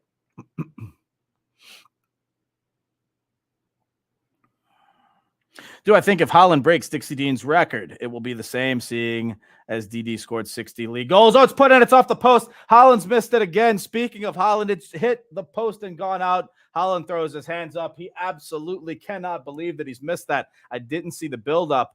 All I saw was the ball graze off the post. It's a great through ball. I don't believe he was offside. Haaland turns, strikes it with his left boot, and it's gone off the post and out of play. It's a great turn from Haaland, and he strikes it on the ground from about 18 yards out. Robles is completely frozen, and he has just missed. It will be the same as Dixie scored 60 league goals.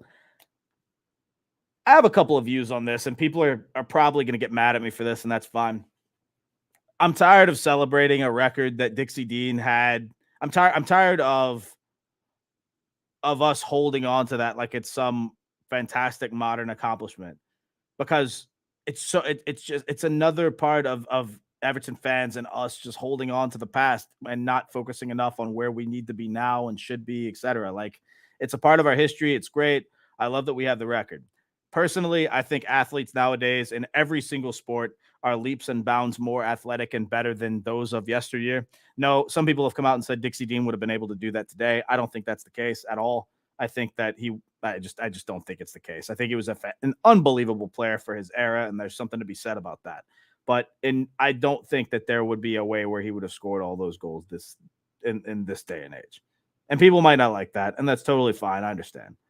But I think that what Haaland is doing is just ridiculous on another level. I'm not saying one's better than the other. And it's also, let's have it right. It's also not easy to score all those goals in any era. And again, Wezo points out there's no offside rule back in Dixie days. Can't compare Haaland to Dixie, says the Blues. He was playing against factory workers and alcoholics. That's the argument for Babe Ruth in baseball in America. So many people have Babe Ruth as this amazing athlete and the greatest and this and that. And for his era, hang on, here comes City with a lot of numbers. Kevin De Bruyne in. Great defense by Leeds, and they're coming the other way. It's just different.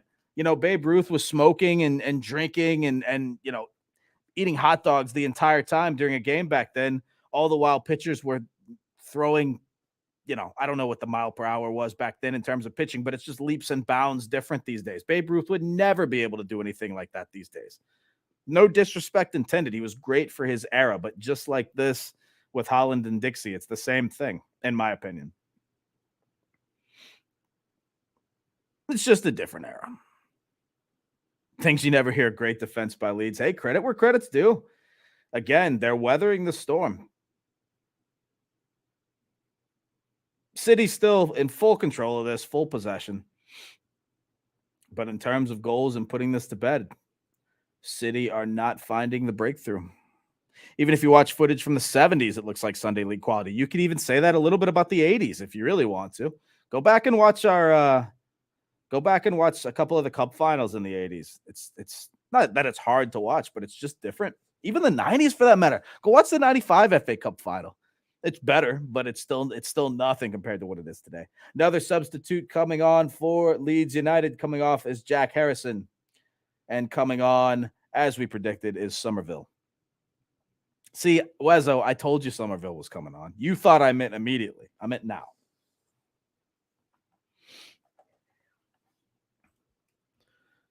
Different ball, different rules, different players. Both very impressive. Both very impressive.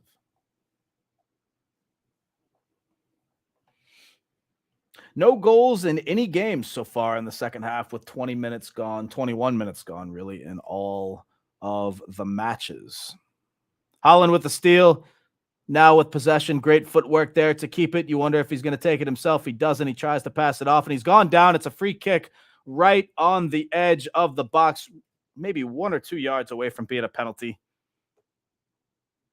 You have to think that that will be taken by De Bruyne. A fantastic footwork from Holland, both to get the ball. Holland, a little bit of a sandwich. Professional foul there from Leeds. No real complaints from anyone. Well, BS, said Wezo. What do you mean? I called it the whole time. No BS.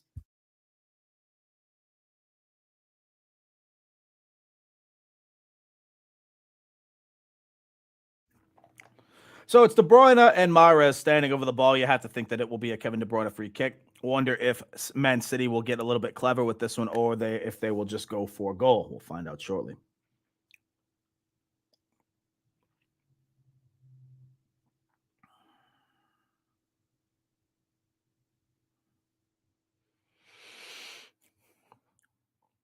Just loads of space. Leeds are leaving Gundogan completely unmarked in the center on about 18 yards, but it's thrown in by Mahrez off the wall and out for a corner. I don't know about that one. I think Mahrez is even a little bit disappointed with himself. I'm not sure what the plan was for that, but regardless, it's gone out for a corner.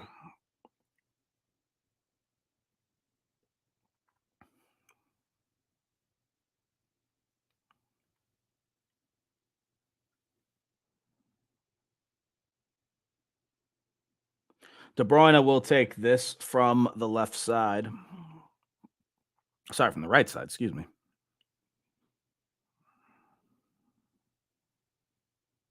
Sit into the middle, and it is headed out of play from Akanji. Disappointing, quite frankly. We knew, I mean, it was going to take an absolute miracle for Leeds to win, so we didn't expect that. But 2-0 is an absolutely disappointing result if you're an Evertonian, I have to say. Given the potential of this game. Worst thing we can do is have Leeds get a little bit of confidence. And yeah, I don't know. I hate that. Oh, just wide of the net, by the way. Spurs almost with a second. Can't believe we've seen no goals so far this half from any game. Would have been a decent payout. But a lot of football left. We're not even on 70 minutes yet. So I need to bite my tongue there just a little bit. As Man City move the ball forward. Acres of space on the right side for Riyad Mahrez. Great through ball there. It's going to be centered and almost couldn't quite get it to Holland. But City still have the ball in the attacking third with pace and possession. I think that's Mahrez again trying to figure out what to do with it, and he gets bowled over. We'll have another free kick from about 26 yards out, and we'll see if Mahrez can do a little bit better. You have to think De Bruyne will take this one instead, but only time will tell. Great through ball, by the way, from De Bruyne initially down the right side. I think Julian Alvarez is the one that has stopped that from getting to it. Was never going to get to Holland anyway, but it's another chance for Man City.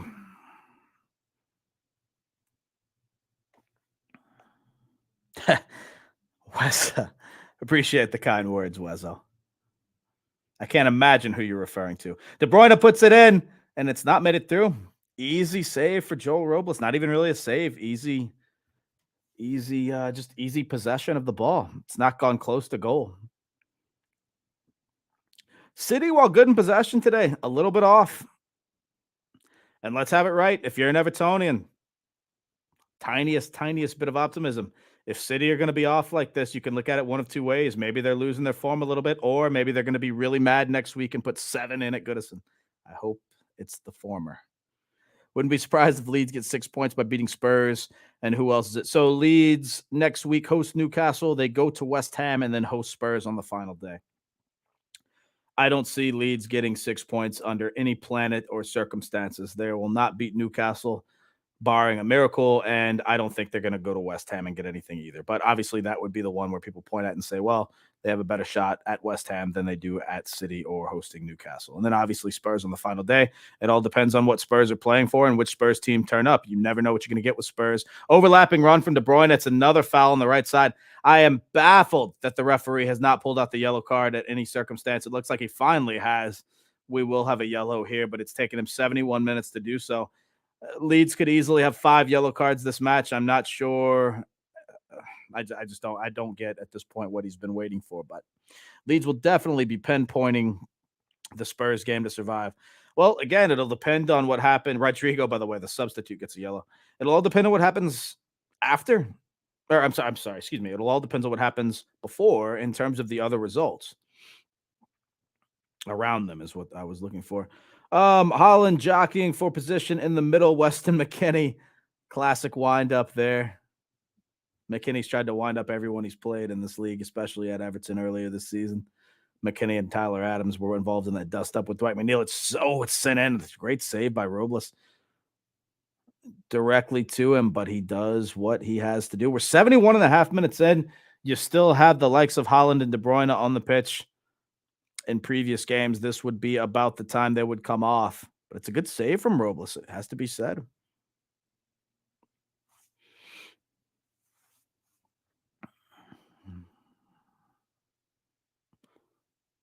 Holland nearly with a bit of an intercept. He does. Oh, he almost earns possession. Foden can't do much with it. I do expect to see Foden as one of the earliest subs, given that this is his first start in quite some time. Leeds fans going absolutely raucous in the away end to be down 2-0.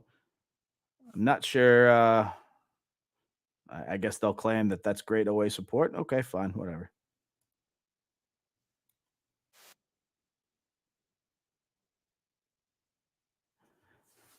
City still with much of the ball, and they will have possession. 72 and a half minutes gone. Forshaw started as well. 2 ex-Everton players starting for Leeds. Yep. Forshaw should have had at least 2 yellow cards this game as well. Nonetheless, he has remained out the book. Here come Palace. Olise in.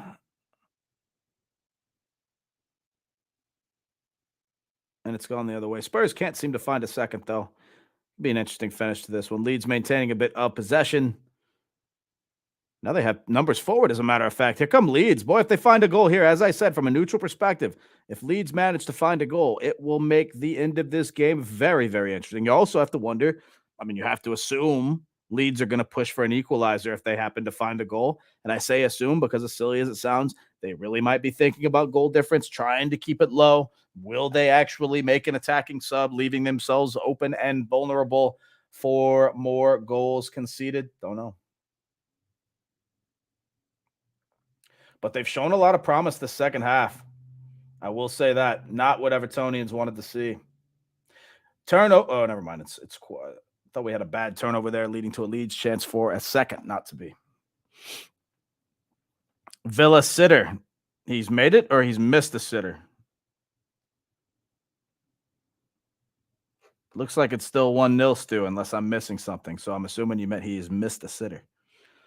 Here come Phil Foden. It's Erling Haaland now. Back to Foden on the left side. It's to Kevin De Bruyne. Son upset with himself. I didn't see the miss, but it looks to be a bad one.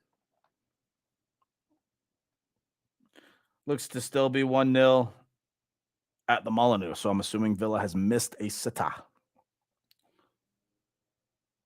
So it's Haaland with possession of the ball as the yard man comes outside. Oh, it's through ball, but it's too much. Nothing doing. Disappointing.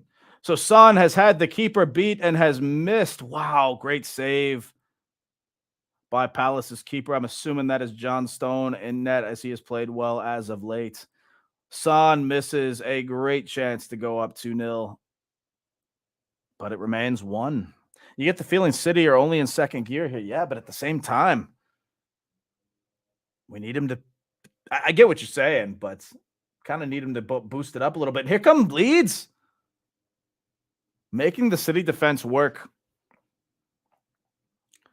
Son absolutely has to bury that. It's a great save, it must be said, from John Stone, but Son will be upset with himself.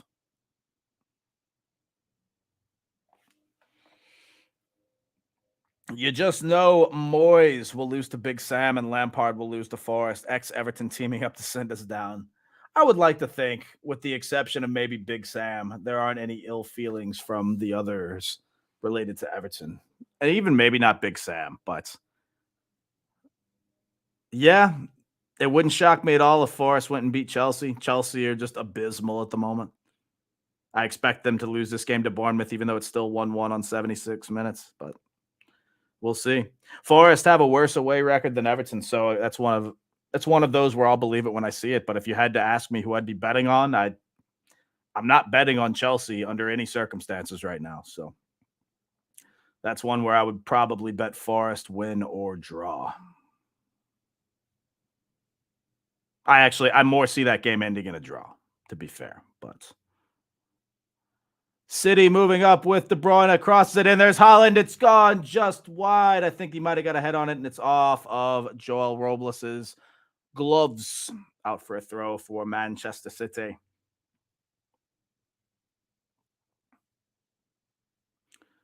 77 minutes, City still with nearly all of the possession. Hoping for a third.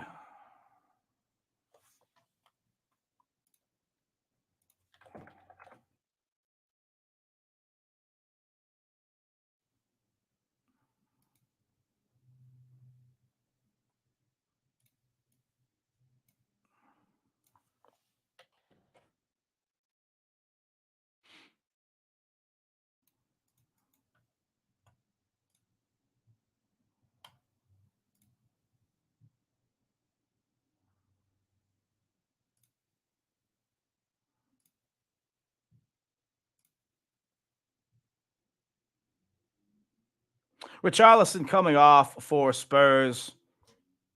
To massive applause from the supporters.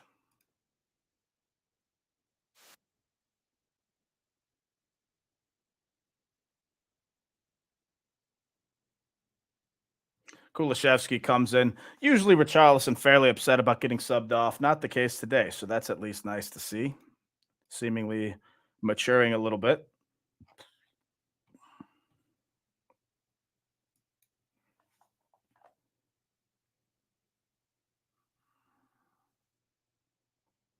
City still trying to break through this Leeds wall. Can't seem to do it. We are 78 minutes gone at the Etihad. It's still 2-0. Can City find a third?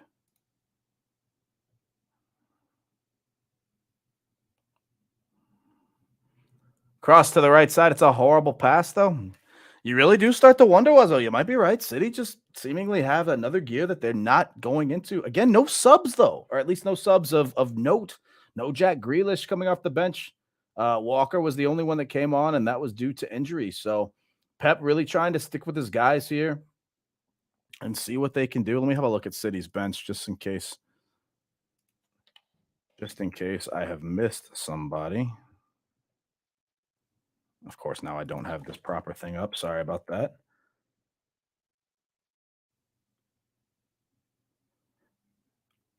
In case anybody's a fan of horse racing out there, the Kentucky Derby is today, and the favorite has just been scratched. So that's quite a development, actually.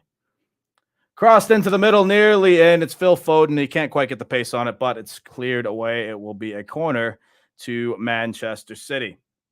Just looking at their bench, Rodri on the bench, Bernardo Silva on the bench, Jack Grealish on the bench.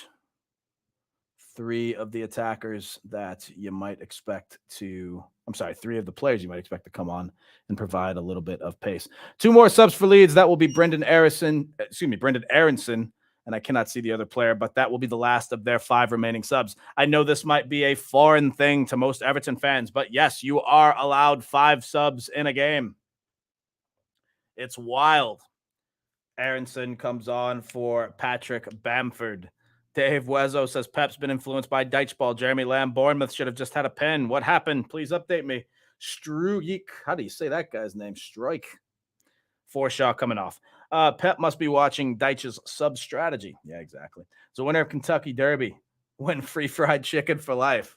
Great question. I don't believe so, but they do have they win a lot of money for that. De Bruyne takes this corner.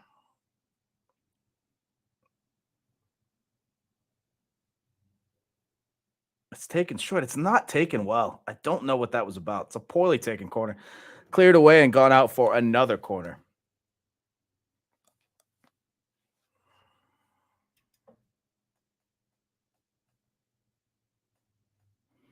This one taken short, though. It's passed to the middle. Fired in. It's not a good shot. You start to get the feeling it will be 2-zip. Whoever said that earlier, I believe it was Dave Weston. Solid pick. I will absolutely say I was wrong. My hope is that City find a third, but now I don't trust it.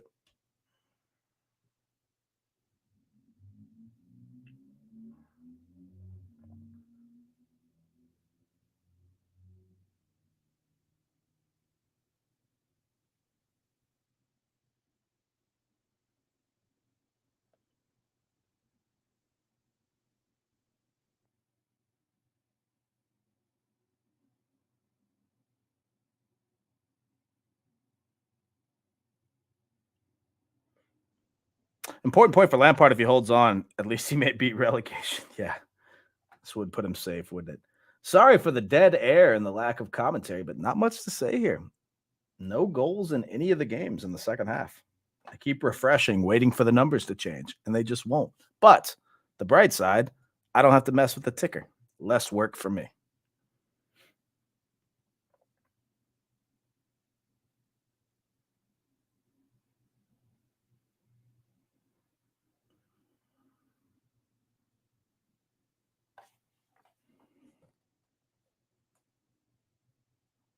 Here comes Foden down the left side, maintains possession, goes towards the middle. He's just getting wrapped up. He's gone down to the penalty. That is it going to be given? It is a given. It's a penalty to Manchester City. Unless he's pointing to the goal kick. Hang on. Sorry. I saw him point, but I think it was a penalty and not a goal kick. Hang on. Let me make sure. I don't have the sound on. Yeah, okay. I hear fans cheering, so I assume it's a penalty. It's a clear foul. Foden's maybe half looking for the contact, but it's still a clear shove, and it's given as a penalty, I believe. Ilkay Gundogan with the ball. It's not going to be Erling Haaland. What?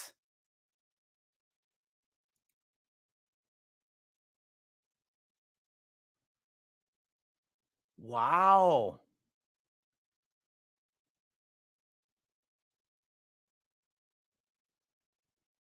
You hate to see this from a fantasy football perspective.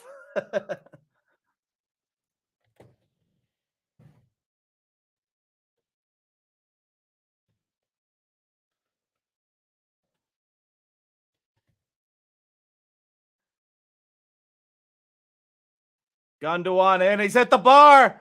That's what you get, Haaland. God damn it. What the hell is going on here?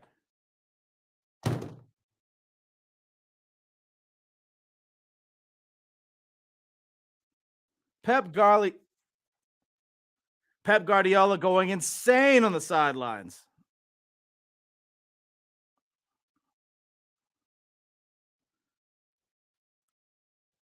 So it comes off the post and Robles saves it in the middle. And Pep is furious with Erling Haaland. Chelsea have a goal. It is 2-1. Chelsea. It is. Oh, Pep is absolutely angry with Haaland. And it's one. Leeds have scored. Look at this. It's 2-1. What is going on?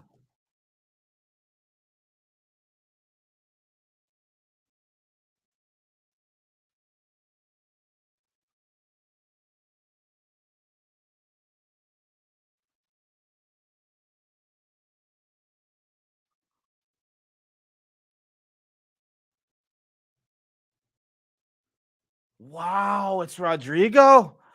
My, how quick the tables turn. It's 2-1. absolutely dreadful result if you're an Evertonian. Wow.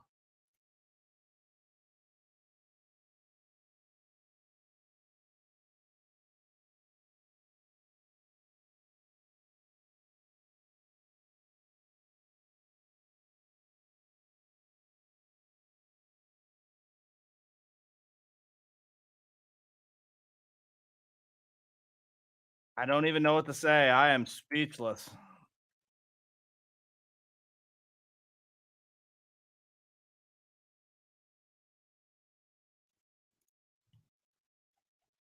And here come Leeds again? Wow.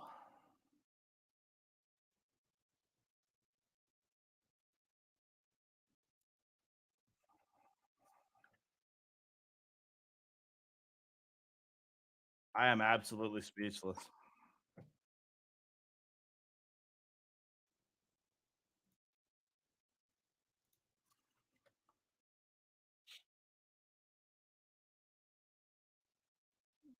I can't believe what I'm seeing right now.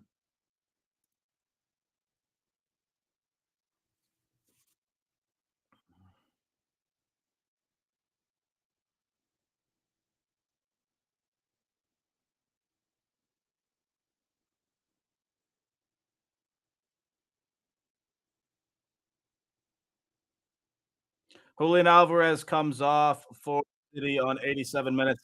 Bernardo Silva will come on. It's 3-1. Chelsea have 2 goals on the bounce. Badia Shah with the second, and Joao Felix has just scored in the 86th minute as well. And Chelsea have this one wrapped up and in the bag.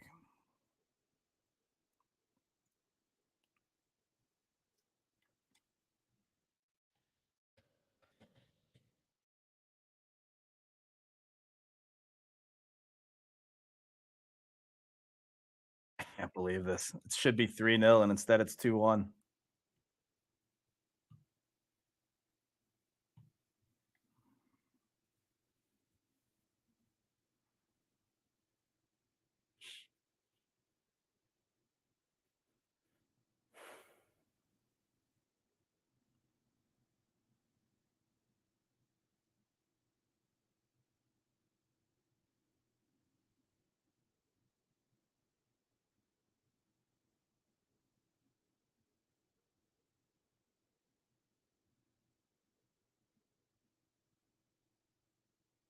What do you say?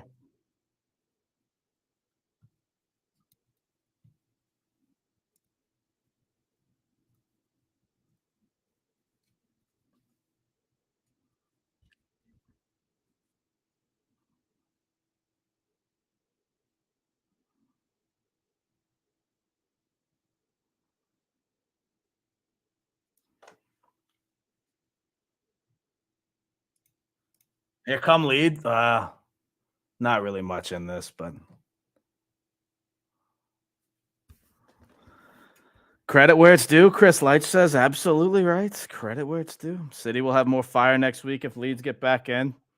Maybe you could also say that City are in the midst of a frustration. I don't know. I could see this going one of two ways, but around the league, it's 1-0 Spurs as still over Palace, and then 1-0 Wolves over Villa at the minute. 89 minutes gone at the Eddie had Big Sam up on his feet.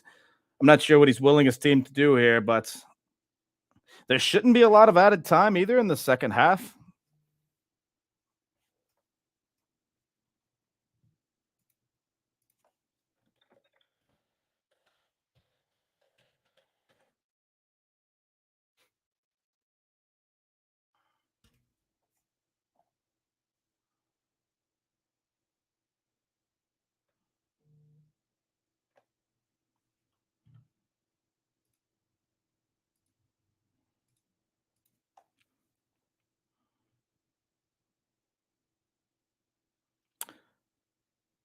It's gone out. I'm not sure if that's a throw or a corner, but Fraser Forster given a yellow card for some reason in the Spurs Palace game. Trying to keep an eye on it, but obviously this game's gotten a little bit more serious, hasn't it? It will be a corner.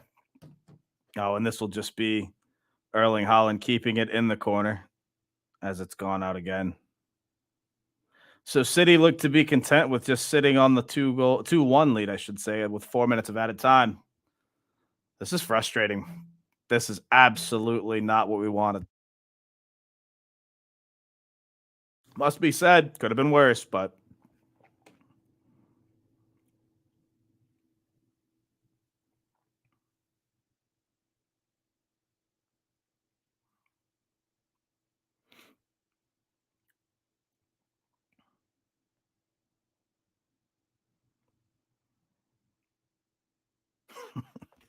this is the quietest I've ever been on this channel.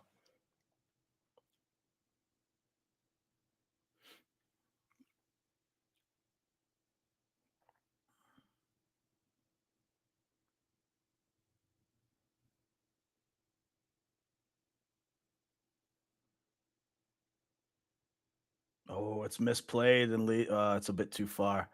A bit of space for Leeds, but City I City I in the European midweek fit, but they're not though. They're really not. Captain swear at the ref classic Ailing. Yeah, absolutely. Jeez, I can't believe this game is going this way. I am absolutely shocked. Absolutely shocked. Confidence boost for Leeds. Absolutely proving that they can play with the best, proving that they can hold the best to low goal tallies. A lot of confidence going back to Ellen Road next week against Newcastle, must be said. Not what we wanted to see. Got to bring the fight on Monday at Brighton. Wouldn't that be something? City on the counter. Here they come. Clear foul on Gundogan. Weston McKennie angry with himself. He'll probably get a yellow card for that, and he does. Death taxes and McKennie getting booked. Nothing new there. Chelsea into added time at the Vitality with a 3-1 lead. It's still 1-0 to Wolves as well. Not sure how much time's been added on in either of those, but they're 1 minute into added time. On comes for Ilkay Gundogan. I didn't see who that was. We'll see here shortly. No Jack Grealish today at all. He will be an unplayed substitute, barring a weird 4th minute of added time substitute. But it doesn't look that way. 18% possession. Yeah, they've had nearly none of it. I'm surprised it's even 18, to be honest with you. It's Rodri coming on for Ilkay Gundogan. Not greeted by Pep at the touchline. I think Pep is quite angry. And he'll have, I'm sure, a lot to say after the game for that.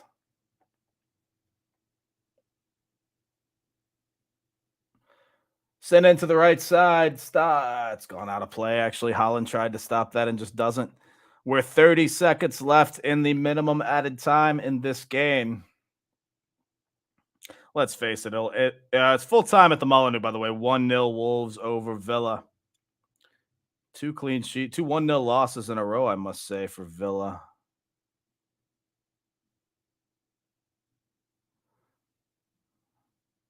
Looks to be done, almost done at Spurs as well.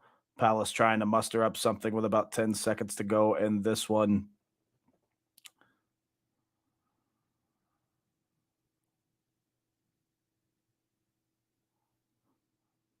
Referee let them play on. 5 minutes are gone.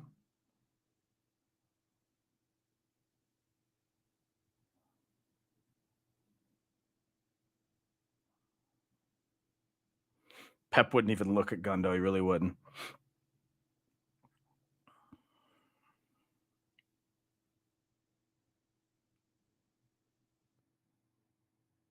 Here come Palace with a last gasp. Do they have an equalizer in them?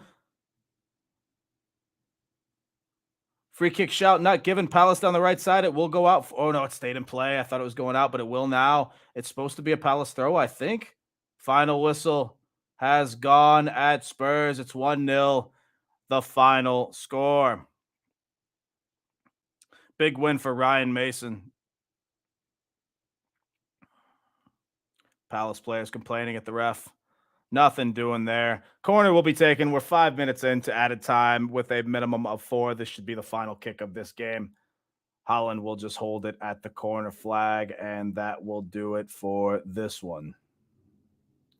2-1. It is a Manchester City win. Pep, I mean, he looks about as unhappy as you can be after a win like that. Big Sam laughs it off a little bit as he and Pep share a casual conversation. Listen, a lot of folks lost some money on that one because I can guarantee the bet on Man City to cover whatever the goal spread was garnered a lot of wagers. So Wolves win 1-0, Spurs win 1-0, City 2-1 over Leeds, and Bournemouth fall to Chelsea 3-1. What can we say? That was not exactly the greatest of results if you're an Everton fan. Yes, it's a Leeds loss. I understand that, but you fully expected Leeds' goal difference to take a hit today. That could prove huge for Everton. Should have been 3-0. Instantly, it's 2-1. A couple of players talking to Erling Haaland. Not exactly thrilled with him, but you can say he learned a lesson. Still a young kid, quite frankly, by all means, even though he doesn't look it and certainly scores like an older gentleman, if you like. But whatever the case is, City do win that game 2-1. No points for Leeds on the day. Announcer just said City could be crowned champions next weekend if results go their way. Yeah, but I don't think results. Crowned champions next weekend. Sorry, I just caught that. I don't even want to think about it, quite frankly. I just want to move on from this. I'm a little bit frustrated by that result for a lot of reasons, specifically from a fantasy perspective, but that's another story for another day. But frustrating to say the least. The Leeds, again, all of the Leeds players walking over to their fans, giving them a raucous ovation in the effort to get off the game. You almost think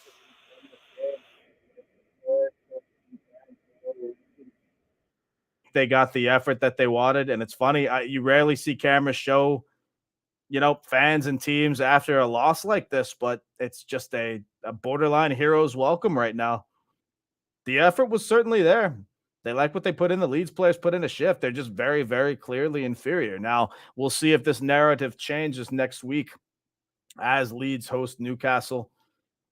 Hoping for a better result at Ellen Road. Anyway, whatever. I'm about sick of saying the same thing over and over again. So I will jump off of this stream one more time. Thanks, Chris. I appreciate you, buddy. Thanks very much. One more time, I'm going to throw this out there because if you haven't followed me on Twitch, I will appreciate that. Leeds next 3, by the way, you never shown so brightly. Host to Newcastle, away at West Ham, and host to Spurs. If you haven't followed me on Twitch, I'm trying to get this going. I'm trying to make affiliate, which takes about 25 more followers. I'm trying to be able to monetize this stream, do good things for this channel, more so do good things for charity streams in the next couple of weeks. If you have not followed me, please do me a big favor, make a Twitch account, smash that follow button on my channel at Real Domino Chris, or excuse me, just twitch.tv/Real Domino Chris. Of course, my YouTube is youtube.com/Real Domino Chris as well. I'd appreciate a sub on that. But don't forget to like and subscribe on this video on Follow Everton's Twitter and YouTube page. We will have more coming very soon. I'll probably do a watch along. I say I won't bother with it tomorrow, but I'll probably end up doing it just because I'll be watching it anyway. Hey, thank you guys for joining. I appreciate you guys. I'll keep you updated. If you see something scheduled, smash that notifications bell. You'll get notifications for all of our streams. But keep an eye out on the Twitter machine and on YouTube as well. And of course, on my Twitch for all of the streams coming up. And like I said, I'll probably do one tomorrow. And if not, I'll be in the comments of somebody else doing something because we gotta have something, whether it's a match preview. We did a bit of a match preview after the press conference on Thursday, but I'm sure we'll jump on here and speak more about what we might do on Monday night against Brighton. I'm nervous about it. Not going to lie to you, especially after the result today. Whatever. We'll move on. We'll try and get the best out of what we can on Monday. But until then, up the toffees, boys and girls. We'll see you soon.